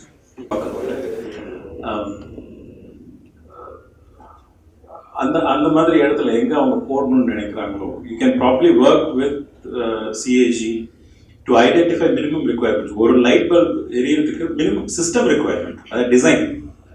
ஒரு light பல்ப் எரிய வைக்கிறதுக்கு எவ்வளோ solar panel வேணும், என்ன size solar panel வேணும், எவ்வளோ battery வேணும். ஓகே, அது இந்த டெக்னிக்கல் ஸ்பெசிஃபிகேஷன் ஒர்க் அவுட் பண்ணிட்டா அதை வச்சு மேபி த்ரூ சோலார் அசோசியேஷன் இந்த மாதிரி இருக்குது. So we can just work out a standard product specification. அதில் அவங்க வந்து through the association we can also arrange to give you a pricing. அந்த ஏரியாவில் லோக்கலாக யார் இருக்காங்க அப்படின்ட்டு. ஸோ அதை நீங்கள் ஒரு ரெஃபரன்ஸாக யூஸ் பண்ணிக்கலாம். ஓகே, அது எப்படின்னா எதனால் அப்படின்னா அது நீங்கள் ஸ்டாண்டர்டாக டிசைன் பண்ணிடுறீங்க. 10 watt LED light, 10 watt LED light ரொம்ப பிரைட்டாக இருக்கும். ஒரு சின்ன வீட்டுக்கு அது ரொம்ப அதிகம். ஆக்சுவலாக லைட்டே இல்லாத இடத்துக்கு அது மோர் தென் என்ன. ஒரு 50 வாட்டோ 100 வாட்டோ சோலார் பேனல், ஒரு சின்ன பேட்டரி, இது நீங்கள் ஸ்டாண்டர்டாக இந்த ஸ்பெசிஃபிகேஷன் ஐடென்டிஃபை பண்ணிட்டீங்கன்னா அங்கே லோக்கலாக இருக்க இன்ஸ்டாலர்ஸ் அவங்க ப்ரைஸ் லிஸ்ட் கொடுத்துருவாங்க. ப்ரைஸ் லிஸ்ட் கொடுத்துட்டாங்க அப்படின்னா உங்களுக்கு அது இப்போ நீங்கள் அவங்கக்கிட்ட போய் அவங்க போடுவாங்களா வேணாமான்னு கேட்க வேண்டியதே இல்லை. உங்ககிட்ட ஒரு ப்ரைஸ் லிஸ்ட் இருக்கும். நீங்கள் இதுதான் இது ஐட்டம் அந்த லோக்கல் ஏரியாவில் இருக்கிற ஆளுங்க இவங்க தான் இருக்காங்க அப்படின்னு சொன்னீங்கன்னா மேபி அதை வச்சு நீங்கள் அரேஞ்ச் பண்ணி கொடுக்கலாம். That is one approach. Minimum காஸ்ட்டே 15,000 ஆகுது அப்படின்னாங்க. பேட்டரி வித் பேனல் அவங்களோட சர்வீஸ் சார்ஜ் எல்லாமே சேர்த்து மினிமமாக 15,000 அப்படிங்கிறது அவங்களுக்கு ரொம்ப பெரிய போட்டாங்க. அதாவது லைட்டே இல்லாத மக்கள். மேடம் அந்த மாதிரி இடத்துல சாரி 5,000 இப்போ இருக்கு மேடம் கிட்ட இருக்காங்க. நாங்கள் எங்கள் பகுதியில் உள்ள டெவலப்பர்ஸை கேட்டோம். 9,000 இருந்து 15,000 தான் சார் சொல்லியிருக்காங்க. எப்படி பண்ணியிருக்காங்கன்னா இந்த மாதிரி எலக்ட்ரிசிட்டியே இல்லாத இடத்துல இதை ஒரு ஒட்டுமொத்தமா முன்னாடியே எடுத்துக்காம மாசம் மாசம் இவ்வளோ ஒரு சின்ன இஎம்ஐ மாதிரி அந்த அந்த இடத்துல எப்படி ஃபேமிலிஸ்க்கெல்லாம் எப்படி கொடுக்க எவ்வளோ சக்தி இருக்கோ அதெல்லாம் பார்த்து அந்த மாதிரி டிசைன் பண்ணி போடுறாங்க. செல்கோ மாதிரி கம்பெனிஸ் எல்லாம் அந்த மாதிரி பண்றாங்க. கர்நாடகா சைட்லலாம் நிறைய இந்த மாதிரி நடக்குது. ஒரு லைட்டு அப்படின்னு நான் வந்து திருவண்ணாமலேருந்து வந்துட்டு இருக்கேன், சோலார் பண்ணிட்டு இருக்கேன், சப்சிடியோட வாங்கி கொடுத்துட்ருக்கேன். அதே போல் எங்கள் ஏரியாவில் இந்த ஜவ்வாது மலை இந்த செங்கம் இந்த மாதிரி ஏரியாவில் வந்து சுத்தமாக கரண்ட்டு கிடையாது. அந்த இடத்துக்குலாம் நான் என்ன பண்ணியிருக்கேன்னா 15 வாட்ஸ் 20 வாட்ஸ் இல்லை பேனலோட வெறும் 4,500 கொடுத்துருக்கேன். 2 வாட்ஸ் பல்பு 3 லைட்டு 24 ஹவர்ஸ் எரியிற மாதிரி நாங்கள் பண்ணி கொடுத்துட்ருக்கோம். இந்த மாதிரி மழை காலத்தில் கூட 12 ஹவர்ஸ்க்கு அந்த 2 வாட்ஸ் பல்பு எரிஞ்சிட்டு இருக்கோம். வெறும் ஜஸ்ட் 4,500. இப்போ இன்னொன்று பண்ணுறேன். இப்போ சார் ஒருத்தர் சொன்னார் வாரம் வாரம் நாங்கள் கட்டுற மாதிரி கூட, அதாவது அவங்க இந்த கூலி வாங்கிட்டு வந்து கொடுப்பாங்க, அந்த மாதிரியும் கொடுத்துருவோம். இஎம்ஐ அந்த மாதிரி நாங்கள் பண்ணிட்டு இருக்கோம். 500 weekly once or 2 weekly once அவங்களுடைய என்ன சொல்லலாம் அவங்களுக்கு கஷ்டம் வராத மாதிரி பண்ணி கொடுத்துட்டு இருக்கிறோம். அந்த மாதிரி நீங்கள் ட்ரை பண்ணி பாருங்க. 4,500 இதை விட இன்னும் கம்மியாக கூட பண்ணலாம். ஒரு ஜஸ்ட் 300-400 குறையும். சார் இது ஏரியா வேரியஸ் ஆகுது. யூனிஃபார்மா த்ரூஅவுட் தி ஸ்டேட் யாராவது ஒரே மாதிரி அந்த மாதிரி கொடுத்தாங்க சொன்னாங்கன்னா இன்ஃபர்மேட்டிவ் அந்த மாதிரி ஸ்கீம்ஸ் கூட இருக்கு. பட் நீங்க 4,500 பேட்டரி சேர்த்து கொடுப்பீங்களா? பேட்டரி சேர்த்து எவ்வளோ பெரிய பேட்டரி போடுவீங்க sir? Small size battery. Capacity compare ஆகும். 1 year வாரண்டி. 1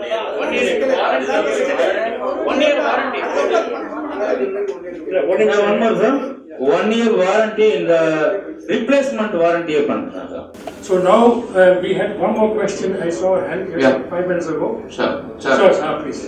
சார் இப்போ நீங்கள் பேசுனீங்களே 7 வாட்ஸில் 10 மீட்டர் ஒயரோட செல்லூர் சார்ட் இருக்குது. அது ஒரு இன்டர்நேஷனல் கம்பெனியோட ப்ராடக்ட். அதோட total cost 2,500 only for 3 years warranty guarantee. அது வந்து நாளைக்கு சிஎஸ்சி ஆஃபீஸில் சாம்பிள் டெஸ்ட் கொடுக்குறோம். நீங்கள் அதை பாருங்க. வித்தவுட் ஜிஎஸ்டி நீங்கள் இன்னைக்கு எந்த பொருள் வாங்கினாலும் ஜிஎஸ்டி இல்லாமல் நோ சேல்ஸ். புரியுங்களா? இன்னைக்கு நாங்கள் அது வந்து ஒரு சர்வீஸா பண்ணிட்டு இருக்கோம். அதோட கம்பெனி ஜெர்மன் ப்ராடக்ட். அது நாளைக்கு சிஎஸ்டி ஆபீஸ்ல சாப்பிட்டு இருக்கும். நீங்க அவங்களே புக் பண்ணிக்கலாம். 10 மீட்டர் ஒயர் இருக்கும். அது எங்கிட்ட அதான் சார். நான் இப்போ நெக்ஸ்ட் டைம் நாங்க இப்ப அது எங்களோட நாளைக்கு எடுத்து வந்துருக்கேன் சார். பார்த்து சொன்னீங்க எல்லாம் இருக்கு. நான் எடுத்து கொடுக்க சொல்றேன் சார். பட் சோலார் பொறுத்தளவுக்கு கேரண்டி வாரண்டி எல்லாம் கிடையாது சார். அது கொஞ்சம் தெரிஞ்சுக்க. சோலார் பொறுத்தளவுக்கு கேரண்டி வாரண்டி எல்லாம் கிடையாது. சார் நீங்க நிறைய திங்ஸ் இருக்கு. அதனால நாளைக்கு சாம்பிள் புக் பண்ணிக்கலாம். Okay, thank you very much. Excuse me. It's becoming almost like an auctioning here now. Becoming an auctioning house. So we have one bid is 4,500, one bid is 2,000. If we continue like this, it will come down to 1,000 also, but we stop right now. But the message, no, but seriously, all jokes aside, the message is you can get for a reasonable price. You can get your house lit, which is very good. So both interventions are very much welcome, and you can get information from them offline to interact with them directly. But can we just shift the a little bit slower we have to see if any questions are left over. No more advertisements, questions. Okay, then I have a question. Can I offer one clarification? Please. Sir, இது வந்து residential customers வந்து கொஞ்சம் அவ்வளோ develop பண்ணிக்கல as such government policy or efforts வந்து. So இப்போ இங்கே industrial கன்சூமராக இருந்தால் நீங்கள் வந்து இந்த 10 வருஷம் கேரண்டி அந்த மாதிரி எல்லாம் நெகோஷியேட் பண்ண முடியும். டெவலப்பர்க்கே வந்து 10 வருஷம் இவ்வளோ ஜென்ரேஷன் அவுட்புட் வரும், 10வது வருஷம் நீங்க சேஞ்ச் பண்றதுன்னா அப்படி பிளான் பண்ணிக்கோங்க. அதுக்கு நடுவில் என்னாவது பேனல் ஃபெயில் ஆச்சுன்னா நீங்க இன்சூரன்ஸ் வச்சு நீங்க தான் ரீப்ளேஸ் பண்ணா எங்க கிட்ட நீங்க கேட்கக்கூடாது. அந்த மாதிரி ஆஸ் அ இண்டஸ்ட்ரி அந்த நெகோஷியேட்டிங் பவர் இருக்கு. ரெசிடென்ஷியல் இன்னும் அந்த பவர் வந்துட்டல. பட் வந்து ஸ்டாண்டர்ட்ஸ் எஸ்டாப்ளிஷ் பண்ணி இப்போ ஃபார் எக்ஸாம்பிள் டிஎன்இபி வந்து லிஸ்ட் ஆஃப் எம்பேனல்டு கம்பெனிஸ் அந்த மாதிரி எல்லாம் போட்டாங்கன்னா இம்ப்ரூவ் ஆகணும் மார்க்கெட். ஏன்னா ரெசிடென்ஷியல் மார்க்கெட்டும் ரொம்ப இட் இஸ் குவைட் பிக். அதான் அவங்க சொன்னாங்க காலையில சொன்னதுக்காக தான். இப்போ நம்மளோட நோக்கம் என்னன்னா, இப்போ அதை மாதிரி நம்ம போறப்போ ஒரு பேங்க்கு ஒரு லோன் வாங்கணும். லோன் வாங்கினா நீங்க அதில் 4 ரூபாய்க்கு போட்டால் அந்த காஸ்ட்டுக்கும் அந்த போடுற இன்வெஸ்ட்மெண்ட்டுக்கும் இந்த இன்ட்ரெஸ்ட்டுக்கும் மேட்ச் ஆக மாட்டேங்குது. அப்ப மேட்ச் ஆகணும் ப்ரொஜெக்ஷன் ரிப்போர்ட்லயே மேட்ச் ஆகுது. ப்ரொஜெக்ஷன் சார் பேங்க்குக்கு என்ன பிரச்சனை என்ன? அந்த மாதிரி சுச்சுவேஷன் இப்ப நம்ம இதை ஒரு பெரிய அலாமிங் ஒரு பெரிய அளவில் கொண்டு போகணும் அப்படின்னு நம்ம நினைச்சோம். நிச்சயமா வந்து ஒரு இண்டிவிஜுவல் வந்து தொழில் முனைவோர் வந்து ஒரு இண்டஸ்ட்ரீஸ் வந்து அதை எடுத்துட்டு போனா தான் டெவலப் பண்ண முடியும். அப்ப நோக்கமான தான் ஃபுல்ஃபில் பண்ண முடியும். நம்ம கவர்மெண்டோட என்ன தேவையோ அதை ஃபுல்ஃபில் பண்ண முடியும். அப்ப கவர்மெண்ட் வந்து ஒரு நீண்ட காலத்தில் கொண்டு போகணும்னா நம்ம இந்த போனம் வந்து அதுக்கு ஒரு முயற்சியை நம்ம எடுத்து கொண்டு போனால முடிய அதை சக்சஸ் பண்றது வழி பிரச்சனை. இப்போ நானே அந்த ப்ராஜெக்டை எடுத்துட்டு போய் நாங்கள் நிற்கிறோம், முன்னாடி 5 தூரம் போய் நின்றுட்டோம். இதுக்கு மேலே எங்கள்கிட்ட இடம் இருக்கு, பணம் தரத்துக்கு பேங்க் ரெடியா இருக்கு. பட் ஆனால் போட்ட முதலுக்கு பையிங் என்னன்னு பார்த்தா பெரிய பெரிய மெகா கம்பெனிகளே பின்னால் தள்ளுது. அப்போ நம்ம ஒரு இண்டஸ்ட்ரி கடன் வாங்கி வரும்போது என்ன வரும் அப்படிங்கிறத ஒரு பயம் அச்சம் இருக்குது.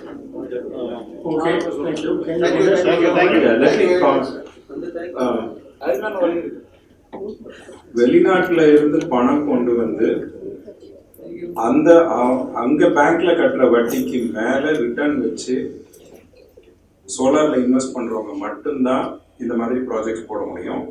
ஏன்னு ஒரு சின்ன கணக்கு சொல்லிடுறேன். ஜப்பான்ல பேங்க்ல நீங்க வட்டி கட்டணும். அவன்கிட்ட பணம் வச்சிங்கன்னா நெகட்டிவ் இன்ட்ரெஸ்ட் ரேட். அவனை பொறுத்த வரைக்கும் 2% வட்டி இங்க வந்ததுன்னா அவங்க வட்டி கணக்குக்கு 2% ரிட்டர்ன் இங்க வந்ததுன்னா அது நல்ல ப்ராஜெக்ட்.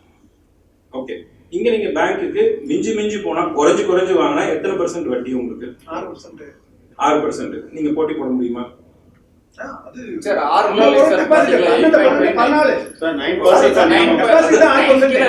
9% ஆனா நம்ம குறைஞ்சபட்சம் போனா 12ல இருந்து 14. உங்களோட ரிட்டர்ன் எக்ஸ்பெக்டேஷன் அதுல இருந்து அட்லீஸ்ட் 14% வரணும். நீங்க இந்த ₹2.30 ₹2.40 இந்த கணக்கெல்லாம் எங்க இருந்து வருது அப்படின்னு பாத்தீங்கன்னா, கனடால இருக்கிற ரிட்டையர்மெண்ட் ஃபண்ட்ஸ். நீங்க கனடால லோன் எடுத்தீங்கன்னா உங்களுக்கு 2% இன்ட்ரெஸ்ட் ரேட். ஸோ அவன் 2% மேல எங்க கிடைச்சாலும் அவங்க கொடுப்பாங்க பணம். யூஎஸ்லயும் அதே மாதிரி, ஜப்பான்ல ஆல்மோஸ்ட் 0. நீங்க போட்டி போட முடியாது.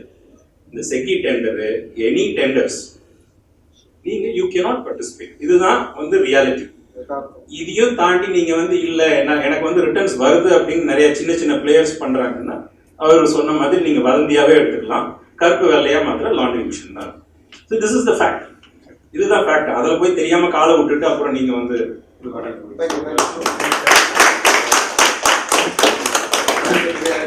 So I would like to ask Sandeep, how have you dealt in UP or in any other place like that with this question of remote villages? Have you any exposure to that?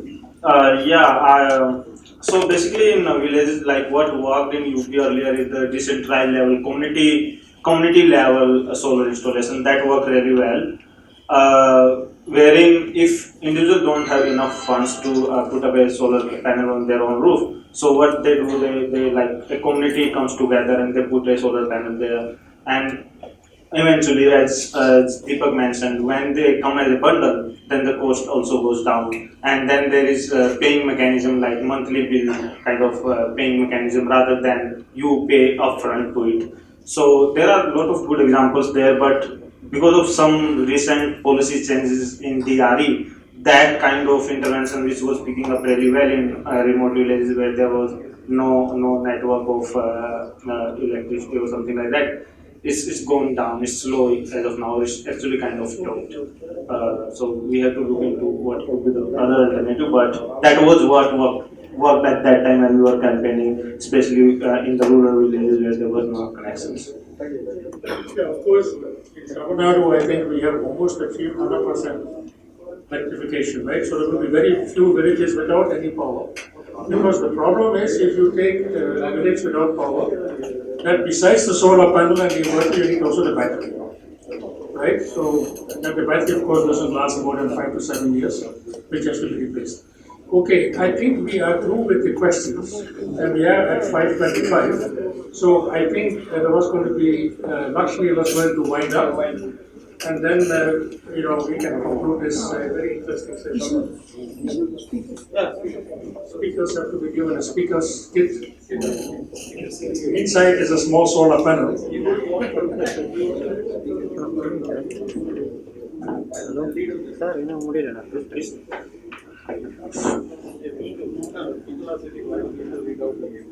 Yeah, just I was happy to start there. For you, inside is a solar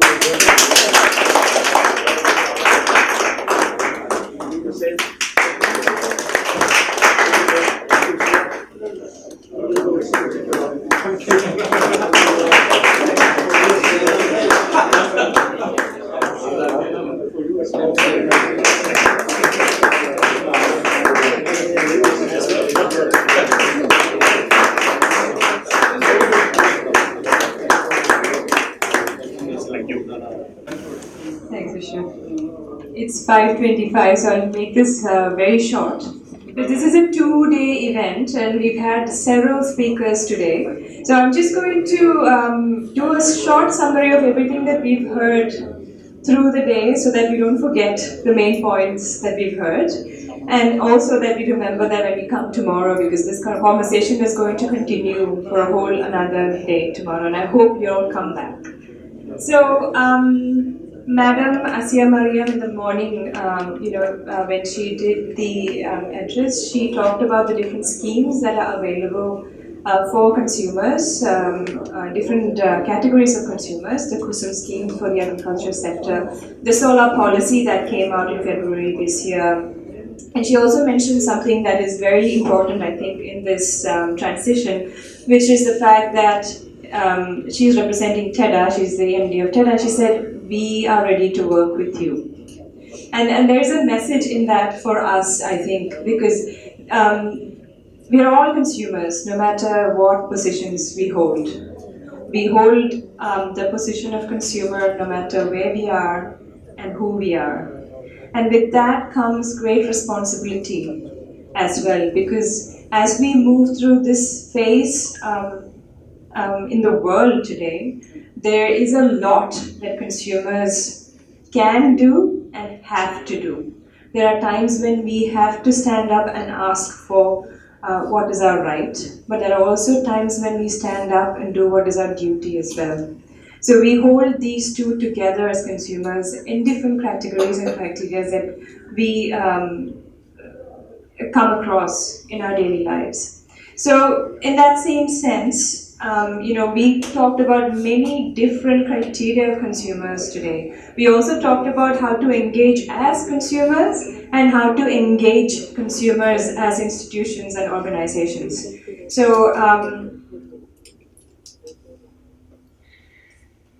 we have talked about residential consumers, institutional, commercial, industrial, rural and urban. And then we went on to the panel of electricity governance.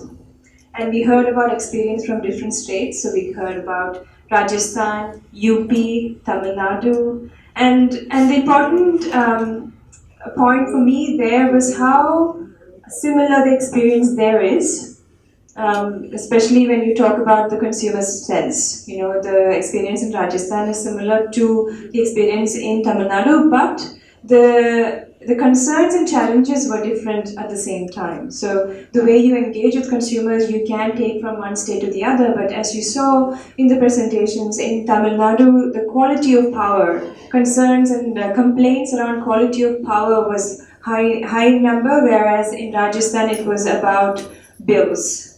And there was also a lot of questions around how to get access to power, whereas in Tamil Nadu that was quite less, I think. Also, we heard from Mr. Kaveri Thanapal but quite eloquently about the challenges from the agriculture sector.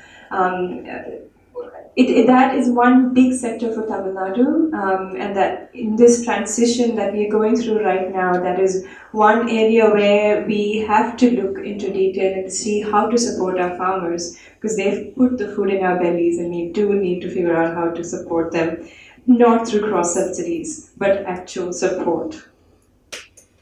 Then we heard about electricity markets from Rasika, and Pavitra talked about participation.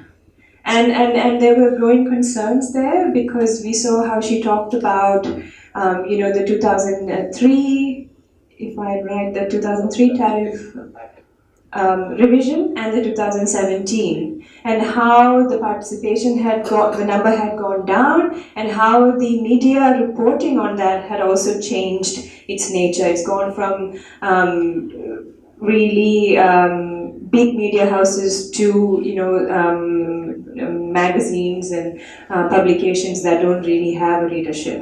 And these are questions that we have to ask ourselves when we are in forums like this. What's happened?